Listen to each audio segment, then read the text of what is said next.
Hello. Hi. Welcome. It is same but different. Already episode freaking 7. And today we have Court. Court is in the building. Hello, Courtney. Hey, How you doing, bro? I'm good. I Good. know you're excited about this. Oh, yeah. You're excited to be the center of attention for the next 2 hours or what? Oh, we don't have to go 2 hours. I think one's gonna be plenty. 1 hour? Okay, one. Then we got Yeah. to One move and a fast. half. Ready? Here we I go. got I got a timer on, so I'll let you know. Okay. All right, Courtney, we'll start with your roles in life, okay? Okay. Courtney is a son. He's a brother. He's a brother-in-law. He's an uncle. He was some of this is me related, but he's a tricycle partner, my tricycle partner. Aw. Irish twin. He's one of the Brady Six. He was a paper boy, a Little League baseball player, a wrestler, a basketball player, a tree fort builder, a cross-dresser, and I have evidence, cowboy TV show lover, a Casanova, a Prince Valiant, concussion survivor, a swimmer, a surfer, a water polo player, a woods explorer, ice cream scooper, street fighter, lumberjack or a lumberyard worker, busboy, roommate, small engine mechanic, janitor, icy bear, pizza delivery, floor resurfacing. He was a water polo coach, college graduate, exercise lover, father of 3 boys, husband to 1 wife, medical school graduate, doctor, sleep doctor, dog owner, scotch drinker, cigar aficionado, business owner, rich motherfucker, outdoorsman, the family medical expert, a world traveler, heart bypass survivor, a fighter, the funniest guy I know.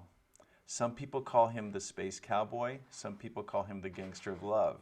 Some people call him Maurice. He's a joker. He's a smoker. He's a joker. He's a smoker. He's a midnight toker. And he's my brother, True. Courtney Wade Whitney, otherwise known as Quatnot. Quatnot? Ought Have you ever not. heard that nickname, Whitney. Quatnot? Yeah. Whitney Titney. No. Whitney Titney? Yeah. Yeah, Quatnot. Who I gave us have those room names a long Hammond time? was the Whitney Quatnot Titney. sounds really dirty. Quatnot. Oh, it Whatnot. was never dirty. Quatnot? I have a really quick question. What is an Irish twin? Because I just heard that term the other day and I didn't quite know what that is. You guys are Irish twins? Yes. Do you know what that What is, does man? that mean? Born in the same year, like we're 11 months apart. So Oh, okay. 1 year, my mama had 2 babies. Got it. Okay. Crazy, I man. Why see. would you do that? Oh my God. So, Courtney, what do you think about all those rules? Yeah, been an interesting life, I think. It's been full. Um, I forgot painter. I painted Oh, houses in we probably forgot Cohasset a one lot of time, stuff. but yeah, no, it's been fun. It's been challenge. I like challenges, so it's been good. Good life so far? Yeah, for as far as life goes, yeah. What was the hardest part of your life? As you go through all those rules, Uh, when you look back, what was the most difficult, challenging part? well, physically, it was probably pre-med. You know, I decided I wanted to go to medical school when I was 22, and I used to work at night and go to school during the day. So Mm. I had to balance sleep in there somewhere. And so that was the hardest part. Medical school was actually one of the funnest times of my life, because in part because I didn't have to work anymore and I could just focus on that. But yeah, I used to go to work at 11 o'clock at night and work until 6 in the morning, go home and sleep for maybe an hour or two, and then get on campus for classes, and then come home and maybe crash for an hour or two, and then hit it again the next day. And so sometimes only 4 to 5 hours of sleep. So that No was the wonder you toughest became a part. sleep doctor. Yeah, And I love sleep, and then it's odd to you imagine always I love sleep. wasn't too excited about getting out of bed most of the time. So Well, Courtney, that doesn't even talk about Wow. the part of your life where So he did all that, and then he comes home from those jobs, and you have a shit ton to read. You had so much material to read constantly, and at that point you had 2 kids or 3 kids or just one, because Yeah, I have so memories of you reading while you're taking care of these kids. You know, you're always reading because you had so much to read and learn. You had your hands yeah, full. so Clay was born in 88 and I went to medical school in 90. Cole was born in 91, the same year that I went Wow. to medical school. Yeah, for my first year of medical school. So you said medical school, What? pre-med was harder, but medical school was actually easier when you had more kids. Yeah, in medical school, Barb worked. So I would come home from school. They'd pick me up. We had one car. So they'd pick me up at about 4 o'clock, smelling like formaldehyde. And we would go home and I would shower. And then she would go to work at about 5:30, 6 o'clock. And I'd feed the boys, read stories. And then I'd go to bed with them at about 8. And then I would wake up at 4 or 3, depending on what was going on. I'd go to the library until 8 when school started. And so that was Monday through Friday. And on the weekends, I was just in the library for 10, 12 hours a day. But it was a blast and it was fun. And cup of coffee and my books, I was in heaven. And that was all in Oh Pomona, my God. right? That was all in Pomona, yeah.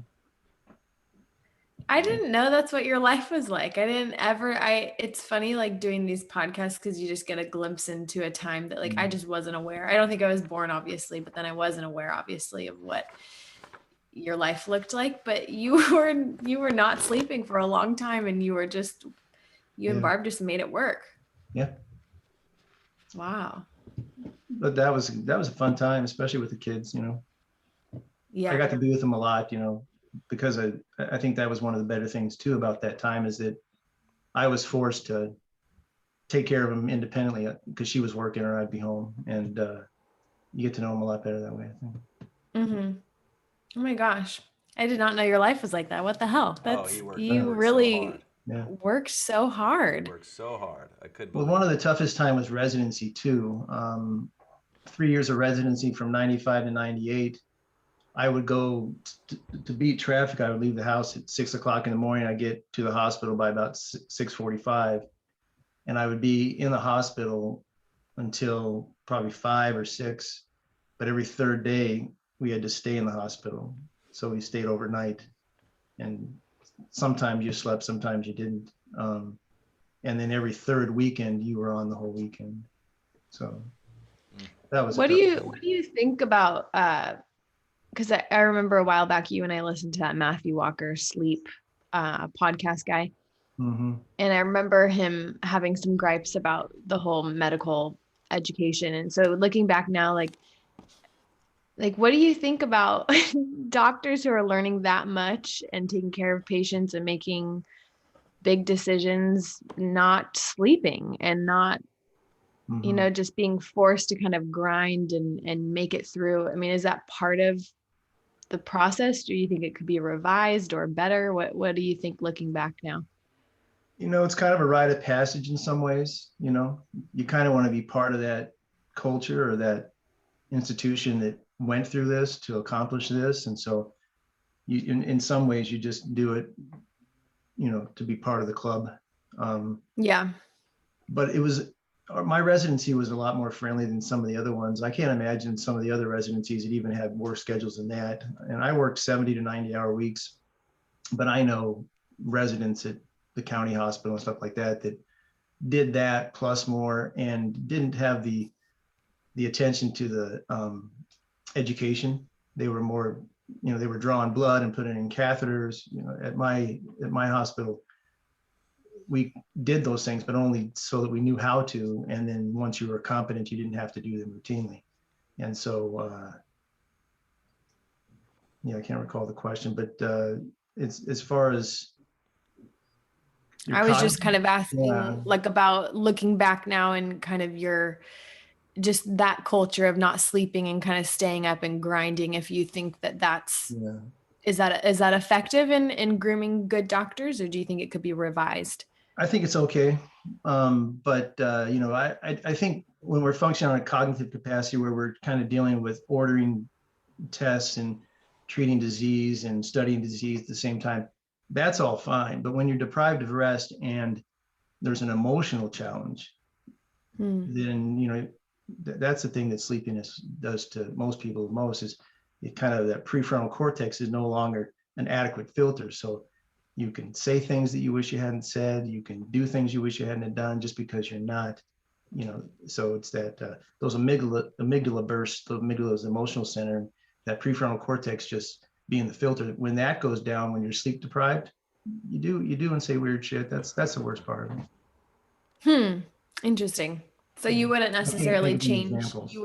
you wouldn't necessarily change like the grindiness of the doctor education. No, not Because as long as that's there's kind of, attention to it seems education. necessary. Yeah, I think so too.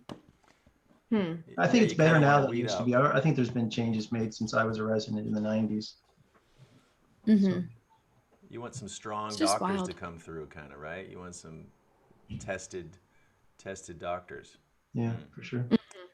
Hey, I wanted to go way back to childhood. Roddy, was there something you want to ask before we go there, or?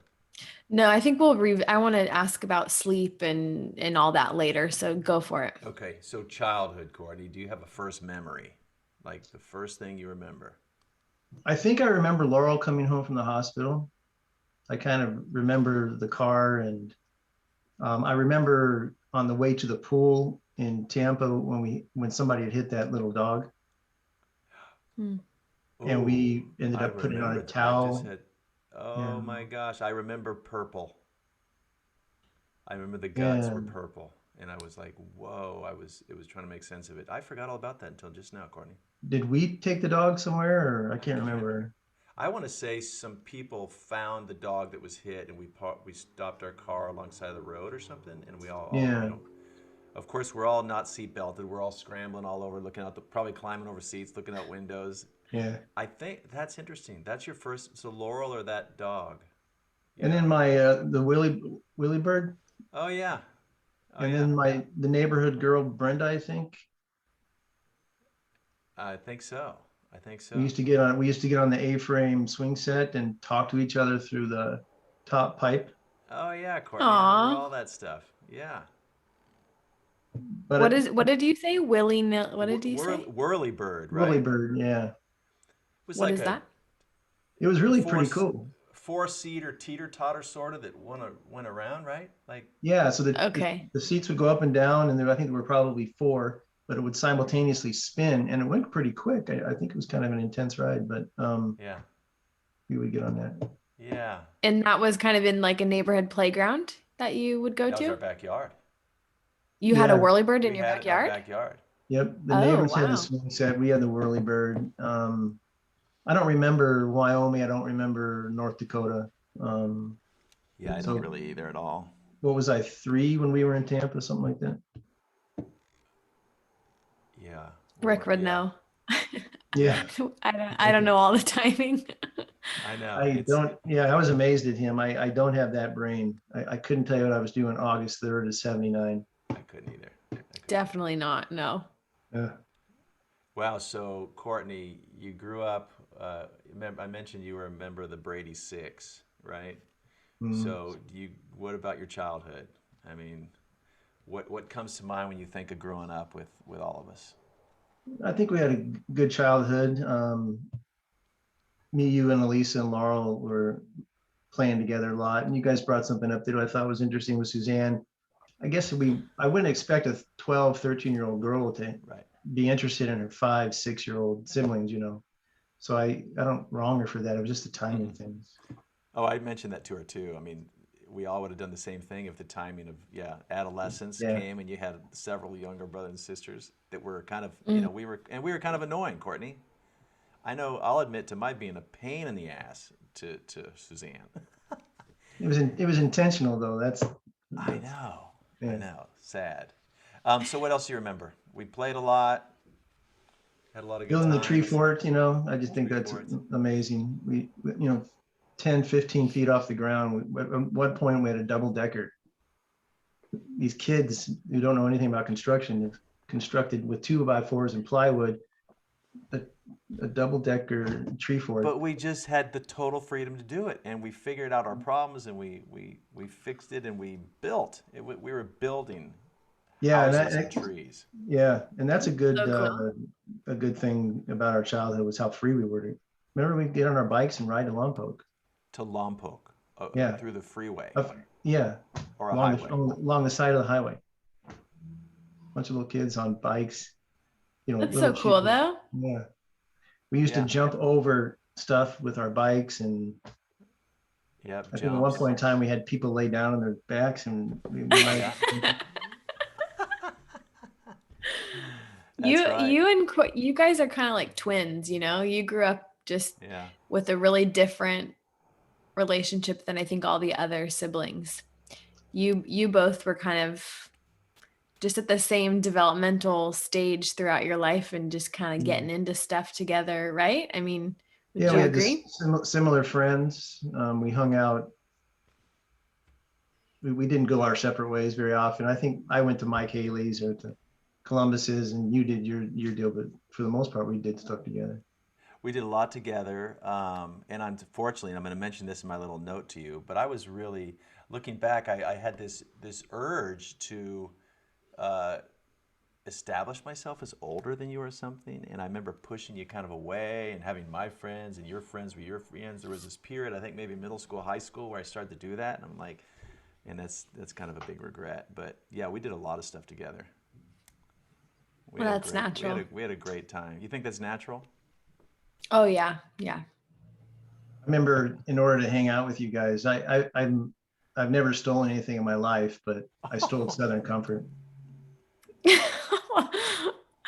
What was that all It about? was so dumb, Oh, I'd go into the liquor store, which was 2 doors down from the ice cream shop, and I would look at the cards, and I'm like 12. No, I'm probably 13 or no, 14. you were, no, to hang out, we probably wouldn't have you do that about you're 14, Maybe 15. I was probably 14 or 15. So I'd look at the cards, and then the guy with the register would go into the cooler. He could totally see me out of the cooler door. And I would take a bottle of Southern Comfort and stick it in my pocket. And I wonder if he thought, well, we can't buy it. So, what are you going to do? But I know he knew I was stealing Southern Comfort. Well, he knew you were the ice cream lady's son, maybe. Yeah. Yeah. So, Courtney, we made you do that to hang out with us? You didn't make us do it. But when I had Southern Comfort, my chances were better hanging out together. That's horrible. That's horrible. Yeah. And I hate Uh, Southern Comfort. So anyway, well, we just needed anything. We just wanted anything to knock us into a little bit different reality, it seems to me. we seem to be trying a lot. Yeah. Oh my gosh. All right. So, what else stands out in your childhood with all of us? Anything else? I mean, there's so many things. Remember going to the pool? We went to the pool a lot. In Florida or in California? Cabrillo. Oh We yeah, would go, we would go there for recreational swim, yeah, just us, and then often with mom. yeah. And we spent a lot of time in the woods, Oh, the woods. exploring and Yeah, hunting. yeah. And my BB Hours. gun. Mike and I would go quail hunting, and Did you ever get a quail? we probably wounded some, and they probably died hours later by themselves in some tree. But You never found them and skinned them and ate them? no, we shot a bird off the wire one time, and then we felt bad. We tried to save it. We put it in a little cage, and it died. Yeah, I remember I shot a bird in the backyard too, and I felt horrible when I actually hit one. Oh, Yeah. and I never did that again. Oh, how funny. Mm. Okay. Yeah, great childhood and all the little league sports and activities that we Oh, the got to sports were do. a big deal. Remember how excited you were when you had a baseball game after school, Oh, baseball was everything. And life was the worst when we had buyer's guide we had to deliver. Oh, delivering papers. Mom got us a job. Tell us about that. Oh God. Our first So job. she would load us down with all these newspapers, and you'd have a big stack in front and a stack in the back. And Heavy. we had to put it on the doorknob. So we had to walk all the way up to every house. And our route was like 500 plus papers. So we would all kind of divide and conquer. And it took us probably a couple, 3 hours every Wednesday. But we couldn't throw the papers, which would have been fun. Yeah, We had to put them on the doorknobs. that's why I said yes to That's do it in the intense. first place. Yeah, to throw papers. Yeah.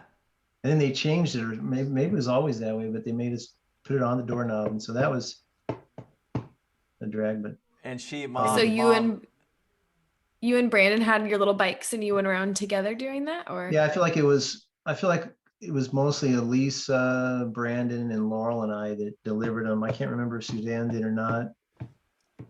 well, she'd drop us off with the car, and then, mom, here we are. It's a great thing she did. I mean, this was a great thing she did. But the complaints that she had to deal with, we hated it. But she'd meet us at every corner. I don't know, did she ever have us treats for us? She just tried to encourage us, and she tried to make it as easy on us as we can. Yeah. We were just lumbering with these heavy newspaper bags, grumbling. But that was So our first you're job. walking on foot. You're walking Yeah. with this stuff. Yeah, no bicycle. Oh. That would have been fun if it could have been like a bicycle and throwing, like Courtney said. You're still sour about it, you guys. I I think it's a still great remember thing how she did. disappointed I was that was what we were doing after school on Wednesdays. It was a real drag. And it was And then did you something make they money? dreaded. Just like, God. And then the other Did you thing make about, money? yeah, we made, that was kind of nice to have some spending money. I can't remember what we got paid, but I want to say it was like 2.5 cents a paper. Not bad. That sticks in. It doesn't sound too bad, does it? It sticks in yeah, my mind. it's over 1,000 cents. 1,000 cents. Yeah. That's a lot of money back. You don't understand, Roddy. You could buy a house with 1,000 pennies. Oh God, I know. Wait, so Courtney, when you think of your childhood with all those siblings, like what's the feeling or emotion you get? Like, was it chaotic? Was there always just something going on in the house, or what is the feeling you think of when you think of that house with all those little kids running around? It was chaotic, and I like order a lot, and I think I was a pain in the ass sometimes when the house was disorderly because I would want people to clean it up. And sharing bedrooms with Brandon all my life, he was a little messier than I was, I think. But my favorite day was the Sunday when we pulled out the beds and vacuumed behind them, changed our sheets, folded all of our clothes perfectly, put them all in their drawers. That was the ultimate for me. Wait, that you did that every Sunday? It wasn't every Sunday. Mom implied that it was in hers, but I don't think it was at that frequency. But maybe you remember, Well, Brandon? weekends were crank the music and clean house, right? I mean, Yeah, maybe That's it awesome. was. Yeah, maybe not every weekend, but seems like a pretty regular event. and then Wait, so you'd pull your bed out and you'd vacuum and you'd change. Yeah. That's awesome. I love that. That gives me peace thinking about that. Love it. yeah, and we had a nice house on Rigel, Uh-huh. pretty big from what we had historically. So that was a good time. Then we had to weed in the garden for a half an hour before we could hook up with our friends and stuff like that. Yeah. Grandma was on it. And boy, we Grandma was grumbled on about it. that too. Pulling weeds, Yeah. we hated that. We were just pains, but she was pushing us to do the right thing. Yeah. We did our Wow. own laundry from 13 on, I think. 13 or 14 on, Yeah. I was doing my own laundry. Yeah. That's so awesome. Yeah, she said, if you can spend your money on pot, you can do your own laundry or something like that. So, Courtney, what about Dad? How has Dad's impacted you? And what about the divorce? What do you remember from all that? Yeah, I was pretty fortunate in some ways in that regard, because I think that it had to be a lot tougher I know it was tougher on you than I and Elise and Suzanne, but I don't ever remember living with Dad. I remember I wet the bed a lot, so I'd climb into bed between he and Ma, and I remember that smell. What'd you smell? Your own pee or them? Yeah, What were you smelling? probably his body odor and her mentholatum. I can't remember.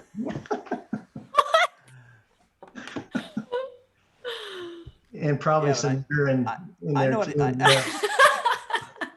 I know what you mean though. The smell. I remember that. Yeah. Well, And Grandpa had a really distinct smell. Uh-huh. yeah, he had the pipe aqua velva. mix or something. I don't know what it was, but yeah, it was unique. Aqua Velva, I think. Yeah. All right. So after that, Dad's impact in your life, Dad's role, like. Yeah, I really wasn't too close to him, so I didn't really have a tight relationship with him. So I didn't want for him like you guys did, I don't think.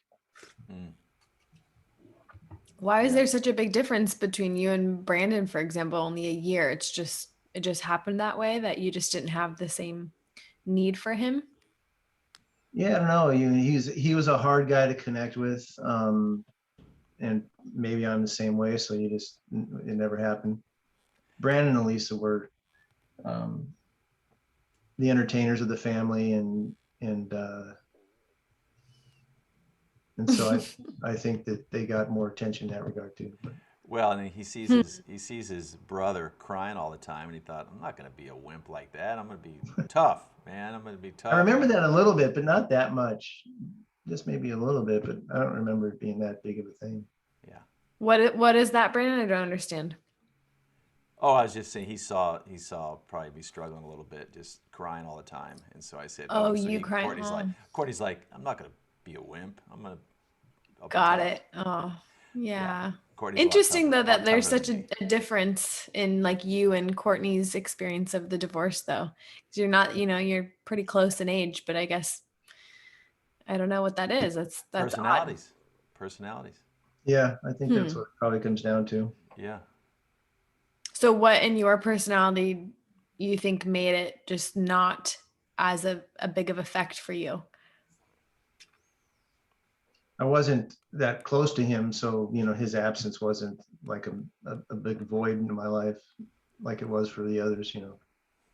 I would imagine, especially for Lisa and Suzanne. But I don't think you're a dweller. You know what I mean? I don't think you dwell on things. No, that's probably true too. Like you let it go. You let stuff go a lot easier. At least I think you do. Yeah, maybe that's part of it too. Well, I have a follow-up question for that.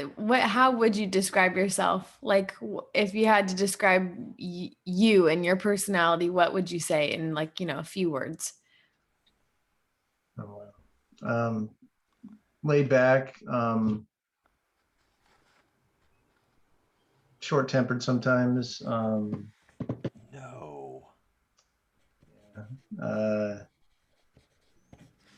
Just easygoing, I think. I don't know what else to say. But don't piss him off. So I didn't know you were short-tempered. Oh, don't wake him up. Yeah. Interesting. Maybe a long fuse though. Actually, it's at time. Now that I've gotten older, I think my fuse is a lot longer. But when I was younger, I was quick to respond with physical aggression. Really? You would get in fights? Brandon and I fought all the time. We had a lot of fights. Like just fist fights? You guys are just pounding each other? Do you remember fist fights? I think I remember one.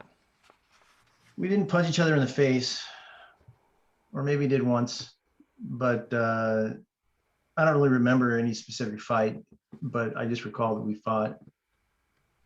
Mostly it was wrestling fights, like we'd be joking around, and how playing around turns into anger, and then you get pissed. I would even fight with your friend Pellerin sometimes. That was ridiculous. I have no idea. In what way? What do you mean? Pellerin and I would get into fights. Like fist fights or punching? Yeah, like fist fights, rolling around, wrestling, fighting like that. Oh my God. So stupid. Why do you think you had that anger when you were younger? It's just a guy thing or something? I get this adrenaline surge and I just want to tear shit apart. Really? Yeah. When's the last time you had that surge? That's not my perception. Yeah. When's the last time? Well, it's not so much now. It was more when I was younger. It's not building up right now while we talk, is it? No. Okay, but the blood pressure's up when we check. Yeah, it's just I fought in school. I was suspended from elementary school, 3 or 4 times. I got to a point where I would go to the principal's office and I had done something, a fight and or something else stupid. And when my mom didn't answer the phone one time, they gave me the option of a spanking. And I said, sure, I'll take that spanking now because I don't want to disturb my mom. She'll be bummed out at me. Never punish me, of course, but give me the old, why'd you do that? And just that was bad enough. And so anyway, he calls in Miss Beaudry, the secretary, to witness the spanking, and he proceeds to open his cabinet, and he has all these different sized paddles.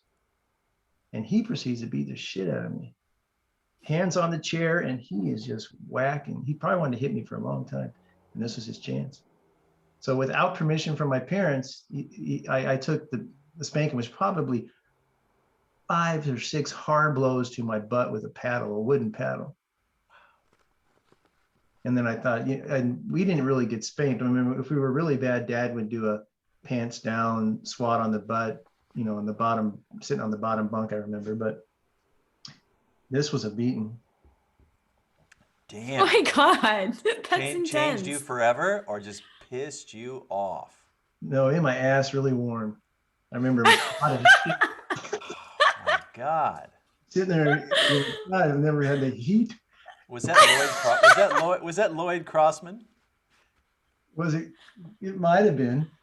I can't remember. Oh, Courtney, that's horrible. So you've been in a lot of fights. And what's your record, by the way? What's your record? Nobody usually wins a fight, but just get each other a couple times and somebody break it up. Okay. But, so you were fighting when you were a teenager, or mostly kind of as a little boy? Mostly as a little boy. Mm-hmm. And then we fought. I want to say I was a freshman and you were 8th grade, and we fought. And I want to say the memory was that I punched you and you punched me right back. And I want to say you punched me in the face. And if not in the face, it was in the shoulder. But it was like you were standing your ground and you were done putting up with Brandon. And you're done with him being like your older brother, and that's the last time I ever wanted to fight you. I thought that he is going to tear me up. And that was the last time. We usually ended up wrestling. There were punches thrown, but we never were boxers really. But when it turned to that, I remember, I think it was in the condo, and I think it was around a freshman. I thought, okay, that's it. I'm not fighting Courtney anymore. This just doesn't make any sense. It wouldn't be, call it maturity, whatever you want, but it wasn't. That was enough. I was done at that point. Okay, well, so I have a follow-up question. So I was just wondering, so you explain yourself as, like laid back, maybe you have a short temper sometimes. And Brandon mentioned, you don't really dwell on much. So I've been kind of gathering notes on all of the Whitney brains for a long time. And I'm wondering, like, where does your mind go to typically? What are you thinking of or mulling over? What takes up the most time and space in your mind on a daily basis?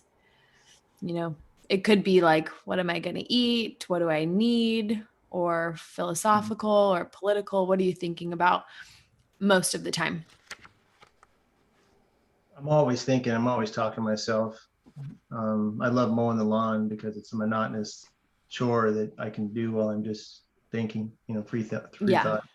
It's a little bit hard to say what I think about because I think it kind of spans everything, It's interesting that the memories that I have, the ones that I tend to revisit, are not always the pleasant ones. For some reason, my mind goes to the less graceful times of my life or the things that I've done.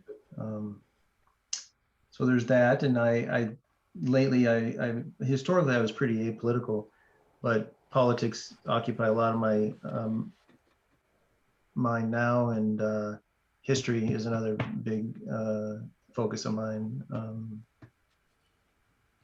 But yeah, I think there's not really one thing. It's kind of. Are you so you're thinking? Oh, go ahead, Barndy. I just want to make. Are you finding any comfort in getting into politics, or is it just more discomfort? Well, I think what drew me there was that just the injustice and the wrong things that are on display every day right now are a frustration and also interesting at the same time. Yeah. Mm-hmm. Yeah, definitely. Well, we have questions about that too, but so you're thinking about memories, you're thinking about politics, you're thinking about kind of just like you like getting into that free thought zone where you're just kind of flowing and watching your thoughts. Is that what you're getting when you're doing something monotonous? Are Yeah, you talking to yourself, or like what does it sound like in your head? Is it probably negative? Is it positive? it's a lot of negative stuff sometimes, but it's also maybe it's daydreaming. Just I don't know, just stupid, stuff like I can't even think of a good example, but um, yeah, it's such a broad cascade of things that I think about. I mean, like, I think about Laurel's rape sometimes, and the stuff that went on around that. That was kind of a rough part of our life. Mm-hmm. I think about I just remember things, but then there's a whole cascade of things you guys have spoken about during these meetings with, mom and everybody. And I just really frustrated the fact that I don't remember any of it. It's like, was I there? I know. Yeah. So you seem to think of a lot of memories.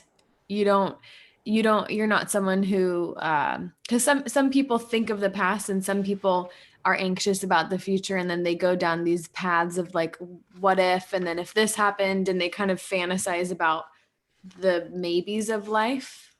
Yeah, actually, one thing I do, which I don't consider myself to be very good at, is I orate, positions, in my mind. Like I might argue against somebody's position, and in my mind, I'm an orator on the stage, and I'm Hmm. debating. So I love debate, and so I do that a lot with myself. Always win, by the way. That's pretty cool that you do that. So you do debates with like so you kind of have philosophical conversations with yourself. Yeah, I think it's powerful to be articulate enough to express a position, and Hmm. to be able to do it in a concise way is, you know, Yeah. a skill that's nice to have. And It's a good one. maybe I'm trying to fine tune that when I do that. I don't know. Mm-hmm. Yeah, that's cool. I like that. I would like to work on that skill too, to be able to explain something in just a simple way that just covers all the Mhm. bases. Yeah. Hmm. It's good to hear you dwell a little bit after all. So you kind of dwell on some of these negative memories you were saying. Brandon is relieved. Yeah, thank goodness. Yeah. Courtney does it too. I Awesome. don't I don't see much utility in sharing that dwelling, but Oh, I do. Yeah, let's talk about it. Yeah. uh, Interesting.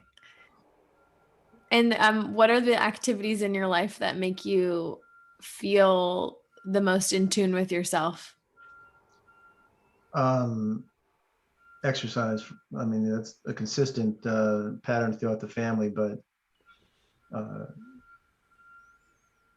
if I can get the exercise, motivate myself to get on the bike, go for the run, that's the hard part. But once I do that, it takes me to a better place. And actually, Hmm. that's a time when too I feel as if I've my cognitive function may reach a slightly higher level, and the way my mind works is a little sharper during those. Hmm. So exercise mostly.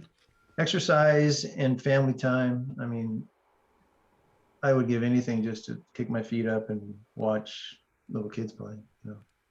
Mm, Just hang out with family. I love the fact that when we get together as a family, we don't have to have anything that we're going to do or going to do. We're just hanging, yeah. and we're Yeah. totally content with that. We're Yeah. not. Watching life. Yeah, yeah. So Like dead puppies on the couch. Were you there for that?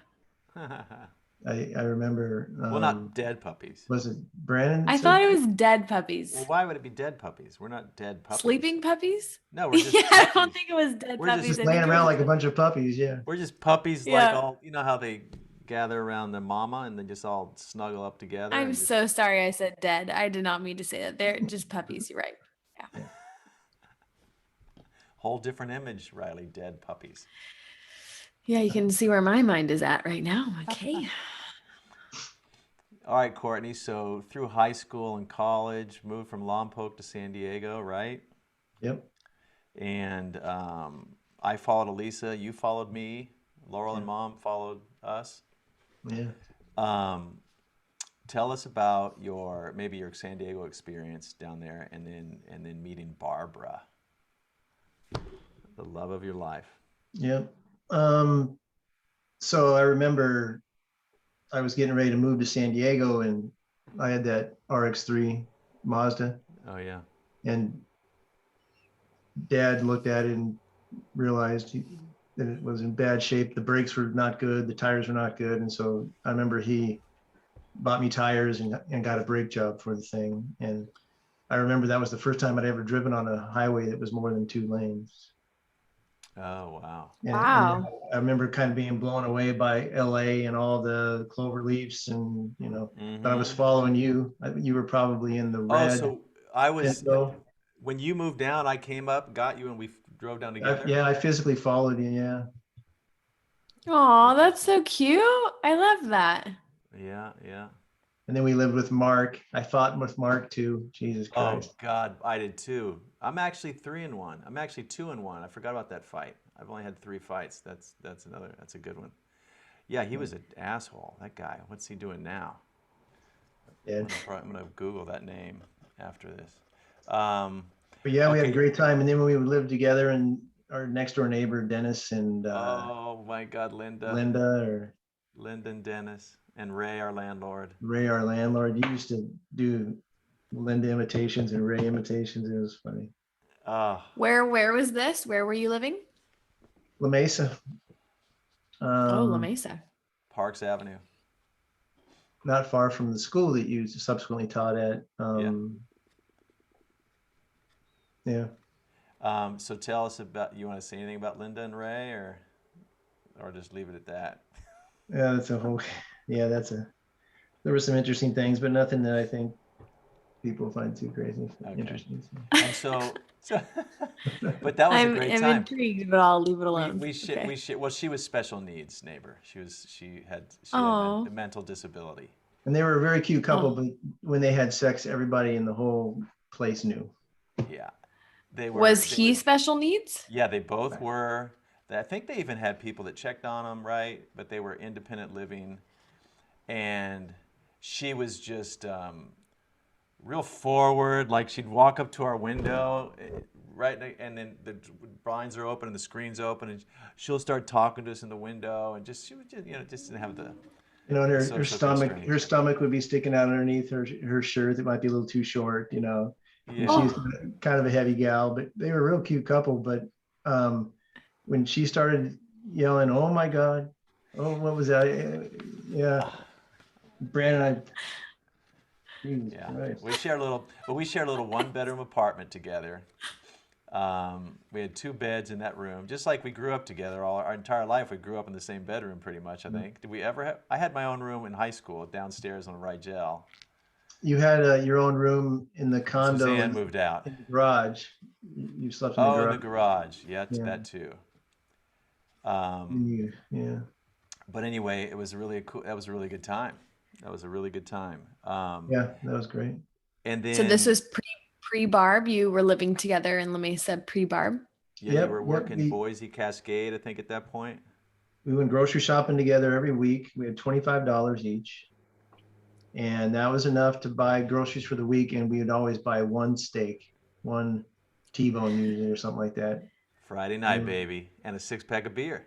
Yeah, Lucky Lager, Schaefer, $2.99 for a 12-pack of Schaefer. And a lot of top ramen. Yeah. That's so cute. Wow. And And then then from then we moved. Where did we move from there, Courtney? In with Mom and Laurel. That's when Mom and Laurel Probably. moved down. Yeah, probably Hyde Park, or is that what it was called?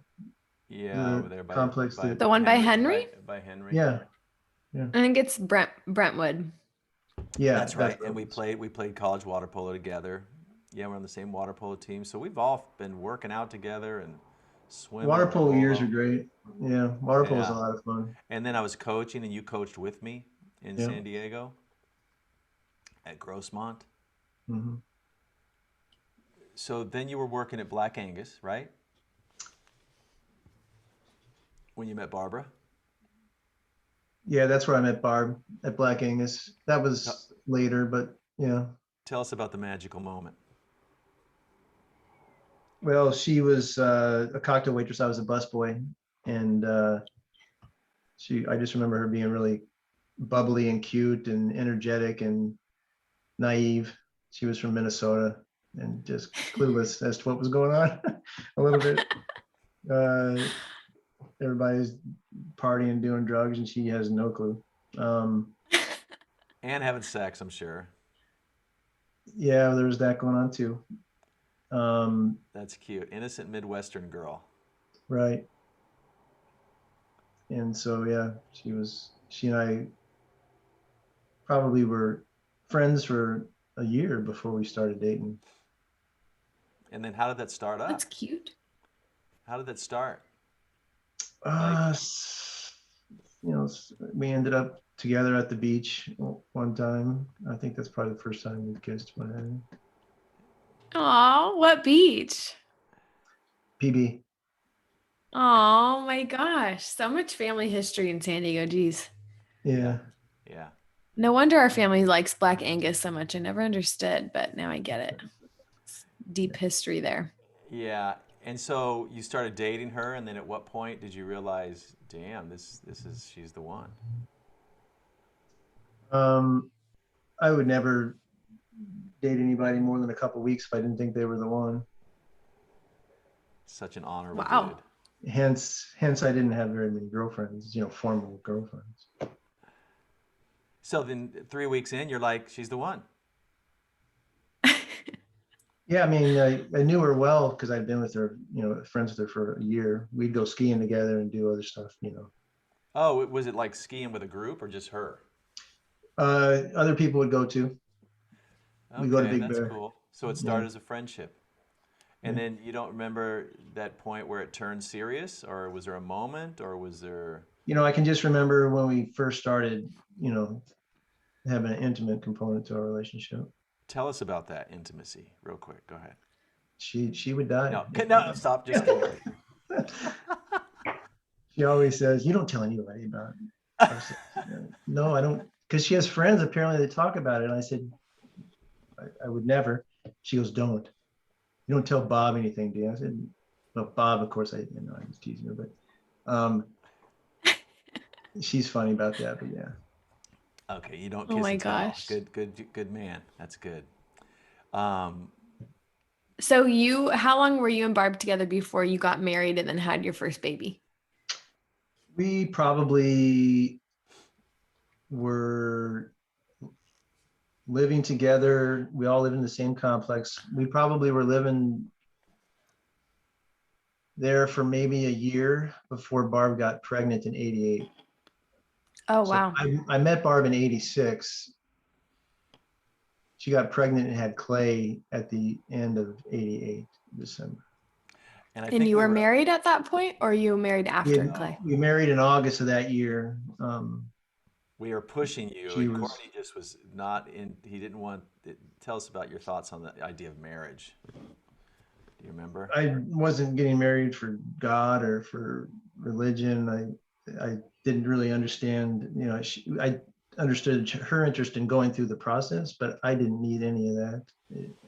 I didn't, it didn't really do anything for me, or, you know, it was just not necessary for me. But But then you got married, and didn't you get married at that Lutheran church on yeah, Lake Murray Boulevard, where I got mhm, married to Jill? yeah, Um, it's right near your mom's house, Riley. on the It's corner, Near my mom's house? of Jackson. or Is that Jackson and Lake Murray Boulevard, or 70th Oh, Street? really? Yeah, Lake Murray and yeah, Jackson. That right there. church right there, that Lutheran church. And I remember your I never wedding. knew both of you were married there. What the heck? Uh-huh. And then we had a really fun reception at La Jolla Shores. Yep. And we For went Courtney's wedding? All the Coonsies came out. yeah, we went to the Hotel Del Coronado for our reception meal with the family. Wow. Fantastic. Yeah. That's very cool, Court. Now I want to show you something and I'll ask you a question. Because I've long wanted to ask you this question. Let me see if I can set this up. Any other questions in the meantime, Riley? Yeah, kind of off topic, but do you think that you're more of an emotional thinker or a logical thinker? Probably logical. I try to be anyway. So like what percentage is logic and what percentage is emotion when you make decisions? I don't know if I could give it a percentage, but I always feel like I'm open to the counter argument and ready to change my position in the event that it doesn't match mine. And so I mean, it's definitely a high percentage. I don't Of know. logic. Yeah. I don't know if I'd say Yeah. 90, 80. Hmm. And then there, Wow. of course, there are those times when, my temper might overrule, and then it's all emotional. But generally you think with your mind, not like your heart. Like you don't follow your gut necessarily. You think things through before deciding. Actually, I don't think things do that much. I kind of go with the flow. Yeah. When things are when I'm doing things, but when it comes to why I do what I do, I think the logic part is probably stronger than the emotional part. Barton, are you ready? Yeah. So here's Courtney, Oh, the perennial cowboy, the adventurer. so cute. Right? Look at that. Remember that? I remember that holster and those guns. Do you? And the Indian head thing. Yeah, I don't know if I remember those specific ones or ones like them, but And then I'm looking at that curious shirt. about. Yeah, I'm curious about if you're still cross-dressing. Wow. I love that photo. Is that still For the some color? reason, you and I always were dressed up as girls, for Halloween and stuff. Yeah, I wonder what Love that's it. about. We're around a lot I of mean, girls. Courtney, you look like Mom and Laurel, and Yeah. that's Yeah, I yeah, can do that. yeah, for sure. you all look so similar. Oh my gosh. I love those pants. Wow. Yeah, those pants, I know. So where is this? Lompoc? That's actually, isn't that the VOQ, Courtney? That's what I was going to say. It was too. That's Dad's VOQ, I think, on bass, It's where he lived but after the divorce. I'm not entirely certain of that. Oh, Look at okay. the old cars. I know. And then Courtney, always the tough dude, man. He was tough. Tiny. Whole Well, 55 pounds. you look a little bit tiny there. We were both tiny. Oh my God. He looks kind of like a small John person. yeah. Mike was a small dude too, but And then we've there's never Dave. talked about David yet, Riley. Do you even know that we Yeah. had a brother for Is 5 that years? Bernie's kid? Yeah. Yep. No one has talked about the stepchildren. Yeah. Yeah. He's the only Oh my stepchild, gosh. yeah. This picture cracks me up because I'm like sitting here like forlorn and lost and upset about something. Bridget. Courtney's like all cracking his knuckles, like, bring it on, man. What's next? What's next? Something. Yeah. I remember that shirt. That's netting. Yes. The arms and the stomach is all netting. Yeah. Oh my God. I had a blue one. Yeah. Anyway. Those are so cute. Yeah, the whole David thing, I feel kind of bad about. In what way? Well, I mean, we lived with him for 5 years and then it was just done, Gone. and I know. we didn't call, we didn't get together, we didn't do things with him. So I felt bad about that. So too. when we're for 5 years, so how old were you about when he lived with you? Like preteen years? yeah, so elementary school for me, and Probably like 5 and, through 9 or something. Right? 5th through 9th. because in ninth grade we moved to Rigel. I was a ninth grader when I started high school in that new house that we all moved in, and then we were only there for a year or so before they divorced. Do you remember, Courtney? Yeah, I can't tell you what years. I just know they were married for 5. And I just thought it strange too, Courtney, because it was 5 years, and boy, they were great years. I mean, we had a stepfather in Bernie who was a teacher. He had money. We did stuff. We had trips. We had a great time for 5 years. Then it was over. Then we were done, and we really never talked to, them again. It's just the strangest thing. I know. Yeah. Courtney, do you remember having a stepdad? Yeah, I remember Bernie quite well. Did you like him? Yeah, really nice guy. Kind of a jack of all trades. Yeah. Did his own plumbing, did his own woodwork, did his own brakes and car stuff. Did his own electrical work. He was a computer guy. We had opportunities when we were young to really be a cutting edge of computer technology if we wanted to be. Mm-hmm. We just weren't. But good guy, Darn. great guy. I think about writing him a letter sometimes, but I'm not sure where his health is right now. But I don't think it's that great, but yeah. Oh, but Bernie is still alive. You know that though? yeah, And David obviously is too, and there's just you both don't have any contact with him. A little bit of Facebook communication a couple years ago. Laurel's in touch with him. And I saw some stuff on Facebook, but I don't know how commonly he's on there anymore. Interesting. Yeah, I didn't even really think of Bernie and David. Yeah.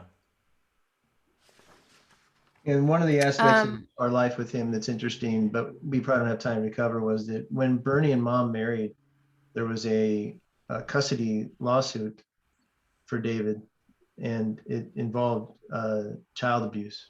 Yeah. And so it's kind of a ugly scenario and That was ugly. crazy times. And in hindsight, I don't know that we really know what she did, but we accused her of doing some pretty crazy stuff. Yeah. Yeah. So.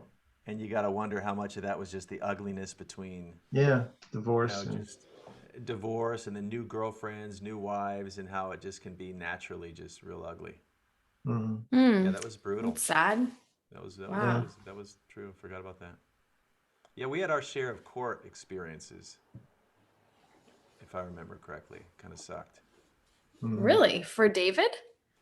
I remember going to court for David, but sitting outside, right? And I think there was some court visits with Dad too, where we're just out in the lobby, and then I think we see lawyers coming in and out and just having to deal with all that. So.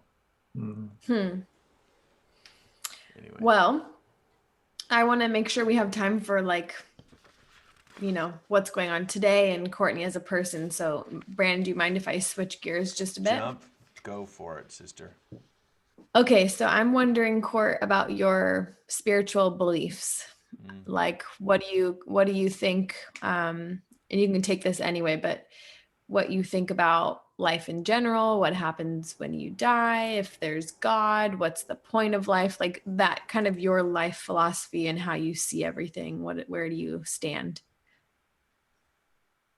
Well, I'm a little frustrated that there's no tangible purpose or no clear reason or rhyme to what we're doing. Yeah. I'm bothered by that, but I just,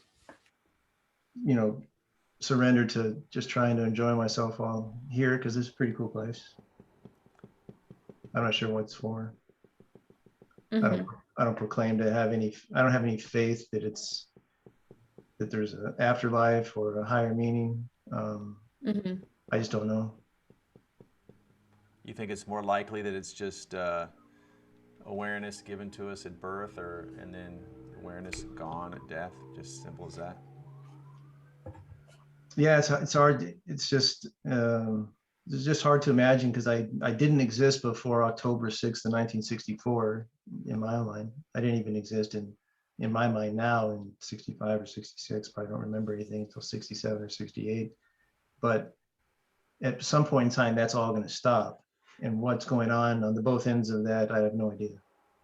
Yeah. Mm-hmm. And I don't really know that there's any evidence that would direct us one way or another. It just blows my mind that for, hundreds of thousands of years, these humans have just kept reproducing and just evolving and changing. And so I don't really have much of a religious position beyond that. Mm. So do you have a life philosophy, like in terms of what you live by, or a kind of a mantra that you make decisions through, or do you kind of have a one sentence kind of point of it all?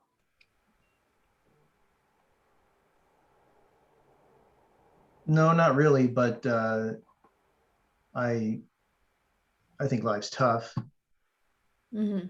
and so I'm all for anything we can do to make it easier. A roof over everybody's head, food in their stomach, and access to healthcare and some, human basics. But so I enjoy the work I do because I make a difference every day. Mm-hmm. Dramatic changes in my patients' lives as a result of the service that my company's brought to them, and so I enjoy doing good things. That's Mm-hmm. fantastic. But I'm hoping that there'll be some clarity as to what we're doing for in the first place. Yeah, you hope Clarity, someone clarity. lets you know what the hell this is all about. You're hoping for that? You're hoping for clarity, some announcement or some Yeah, wouldn't that be vision? Yeah, it can happen after I die if it has to, but Well, you can go back to Peru with Riley and me in a couple years, and we'll let you have that vision. yeah, I'm a little afraid of that. So, Court, you also had a near-death experience recently. Guess what, you And guys? Guess what? what? 1 year ago today, Courtney went into open heart surgery. What's Really? today? Oh shit, today's the 28th. Today is the day. So that's where you're going, Riley, right? Whoa, I just yeah. blew your mind, didn't I? A year Yeah, ago today, you were going into surgery. yeah. Pretty So wild. what was your experience with that, and what were the thoughts going through your head? Did you feel like you were going to die at any point, and what? No. At no time was I afraid of dying, and I really can't even say that I was afraid. Throughout my Why? life, I've always Why? thought, I don't know. Throughout my life, I've always said, God, I hope I never have to have my chest cracked open, because I've been on surgeries where they're doing that. And it's just a gnarly situation. And so I was hoping to avoid that, but when I was told that I couldn't, I was like, okay, let's get it done. And You're Yeah. told that you couldn't what? I just wanted to be on that Avoid getting I your had to have it chest open. cracked. Yeah. Couldn't avoid. Oh yeah. So and you And never really so, were afraid. nope, I was never thought I would die, or never thought that there would be complications or strokes, and there could have been a lot of things, right? But it was just kind of a bizarre situation. I had to go through it. I remember the gal coming in. I'm in a gurney, and I think I've got my underwear on, or maybe I was totally naked underneath the gown, but she shaved me from head to toe and prep for the surgery. And then Barb and the boys came in, and we spoke for a little bit, and then they wheeled me out and down the hall. And I remember, seeing the lights, and I remember them saying, we're going to give you a little something to make you tired. And then boom, nothing. I don't remember a thing until I wake up in ICU and I'm intubated. And this tube is the placement of the tube is not the greatest, because it's making me gag, Mm. And so I'm asking the nurse if we can get this thing out. And I kind of know cognitively what is necessary to be extubated. And I'm kind of frustrated because I feel like I'm ready, like, why is this thing still in?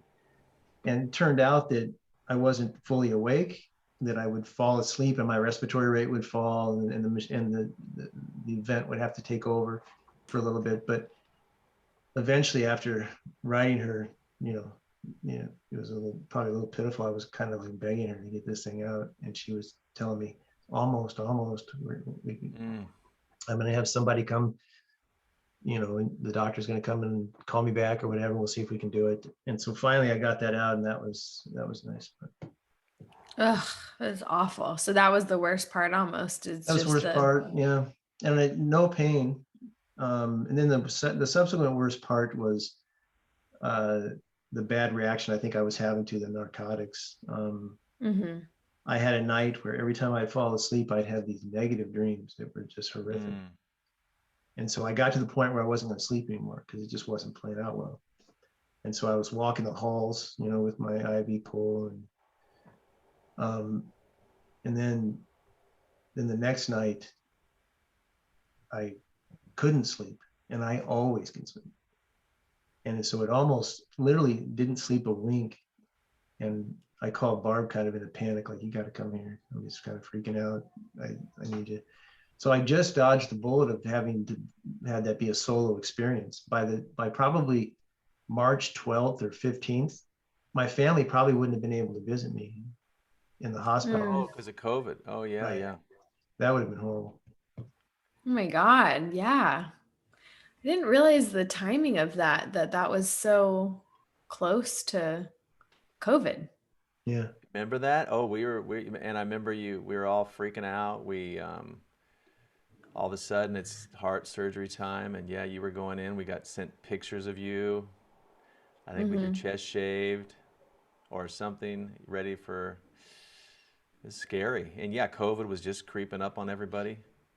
What a You had no lucky, option. what lucky timing for that to happen because Yeah. you would have been isolated Yeah. going through And that. the doctors taking care of me, a lot of them were my friends from residency. Mm, Oh, That cool. was nice. that's nice. So you never had you never were fearful. You never were as a boy either, so it's kind of weird. Fear is just not your thing. Do you feel like generally things work out for you? So you just you don't have that anxiety, like things just kind of happen for you? Yeah, I mean, yeah, definitely. I kind of just go with the flow, and so if it works, it works, and things have worked out well for me. So I'm thankful for that, but I don't know why. Hmm. Yeah.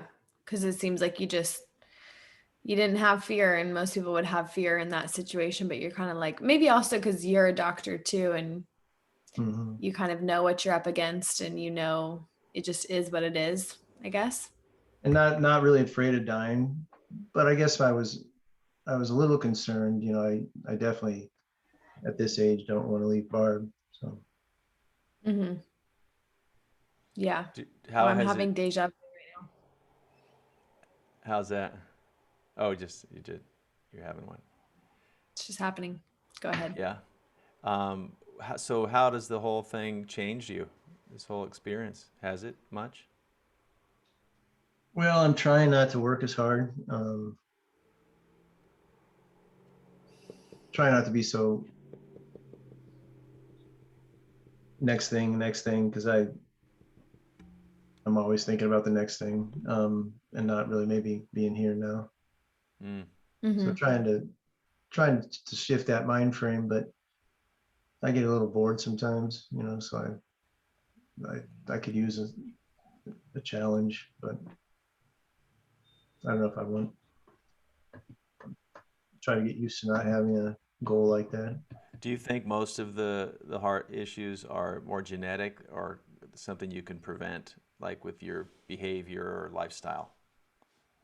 It could be my nervous system, being maybe a bit of when my adrenaline dumps, it just seems like my whole body. I mean, there's studies that have shown that people who are on long-term stimulants like Adderall and Ritalin, that there's a higher incidence of heart disease. And I Mm. think that maybe genetically I've been riding a little high on that. We call it, it's a adrenergic or Wh- When the you're fight stressed, the fight and flight. where do you feel that, Hmm. Courtney? When you feel stressed or the fight flight, where do you feel that in your body?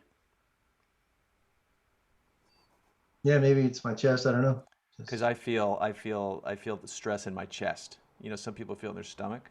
right? Yeah. Some people feel it. I feel it in my chest, and I've always wondered about that. And with you, especially because you had early heart issues where Yeah, you I would say felt it's it. my chest too. Yeah, interesting. Hmm. That is interesting. Well, we're glad you're here, How you, Courtney. My God, how that you was doing, scary. Court? I'm good. I'm good. Yeah. People watching are probably bored, but I'm That was a good. brutal year ago, though. That was rough. It was rough. Every one of us. We were all very worried and concerned. Our family hasn't dealt with really death on yet, Mm-mm. right? No, knock One on of wood. us. One of us is going to go. Mm-hmm. Grandma hopes it's her, of course. Yeah. Yeah. Grandma's hoping. How do you, okay, switching gears just a bit again, but how do you define like what's good and bad in the world?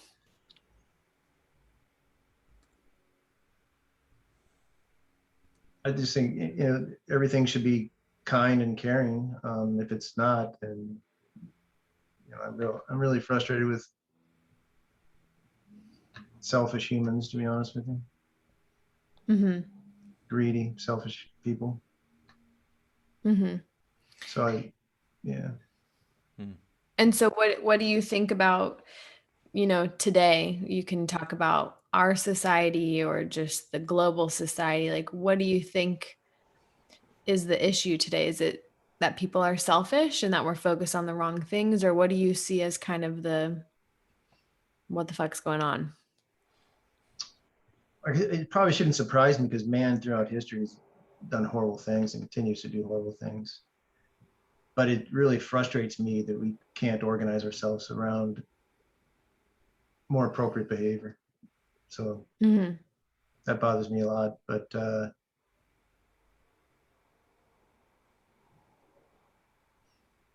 I think a yeah, society that's supposed to be free is going to have a real tough time organizing around certain principles, unfortunately, right?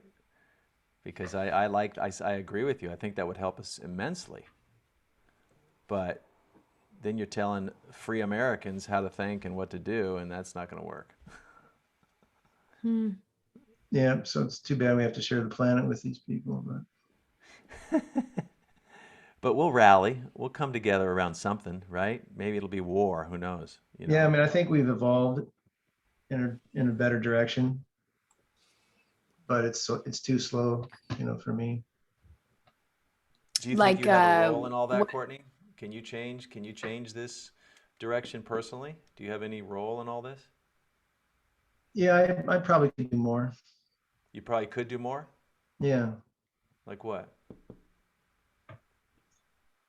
Well, I mean, it would be some things I can't do. It would be suicide, business. It would be bad for my business. But like, You I committing really suicide? think What? no, it would be suicide was wrong. business Oh, suicide? It would business be suicide. yeah. So I really think we have to do something to separate having sex with having babies. Ugh. Policies, whatever it takes, and every child should just be this rained upon entity that gets everything it needs. Mm, So if we could start there, I think the world would be a lot better place. We would have a lot fewer people, which would be nice too. yeah. But Mhm.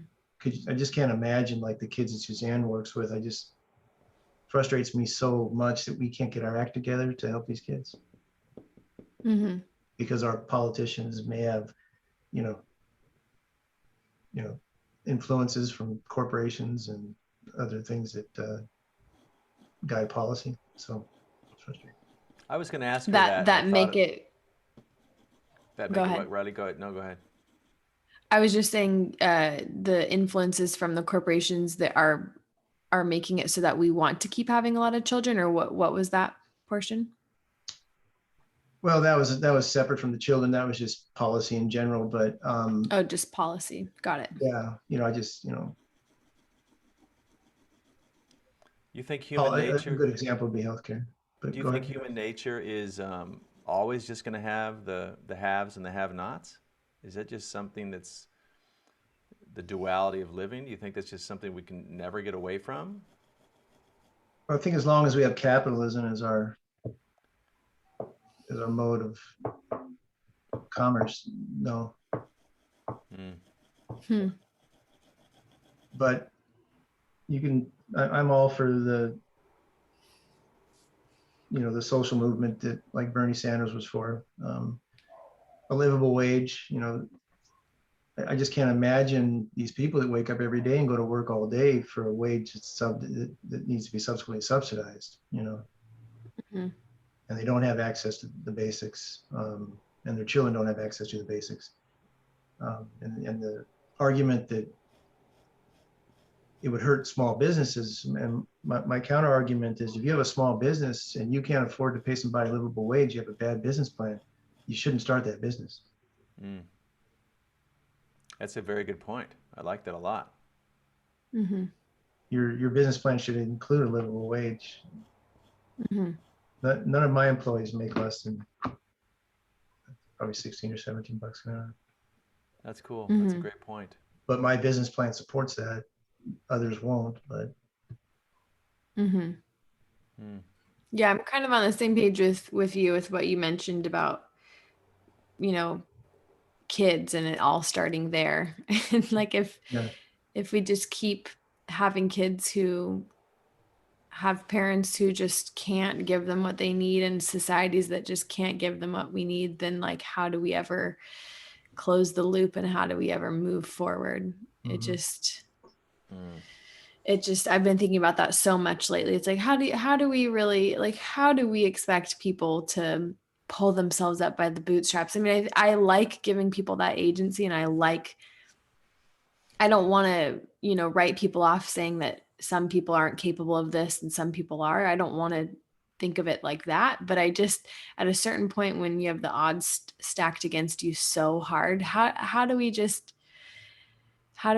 like let people live that way and just expect them to pull themselves up? It's just so fucking hard for them. I mean, it's just not fair. And yeah, so I'm kind of on the same page with you of like, I like the idea of having fewer children, and then those children who are brought into the world, they have what they need. And but that's, yeah, it's a very political thing to say, is like, how do you decide who can't have children? How, like, that already the societies that most people would probably decide shouldn't have children are the marginalized communities, and that's fucked up. So like, how do you decide? It's just impossible. I know how to decide. Artificial intelligence. Let AI figure it out. Let AI crunch the data. Let AI tell us what kind of people we need to continue to, balance out the populations with.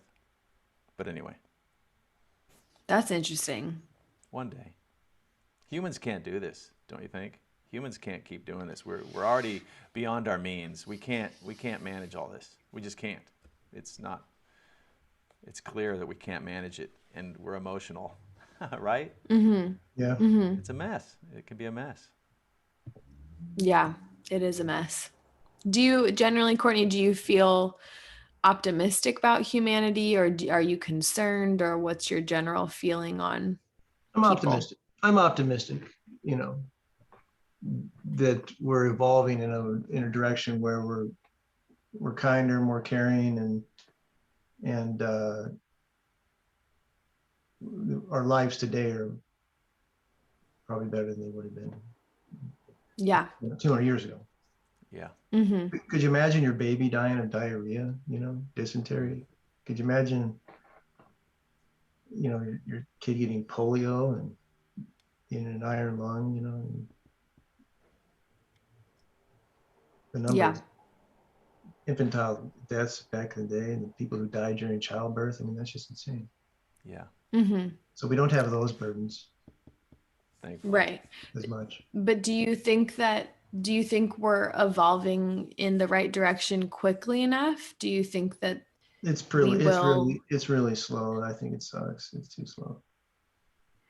But I think it's I going to mean, accelerate, especially if we go with artificial intelligence as a guiding tool for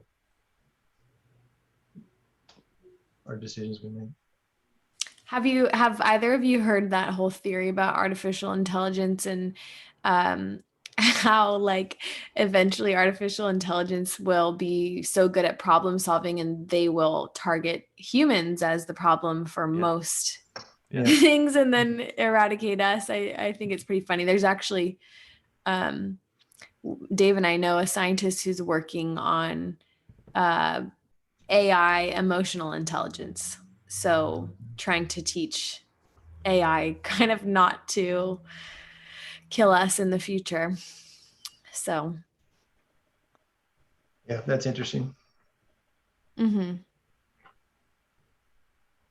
Yeah, I don't know, Bran, how I feel about that. It's Oh, I know. probably right. You throw that out there, and it's like people are like, "No AI, no, we can't have AI." But we need AI.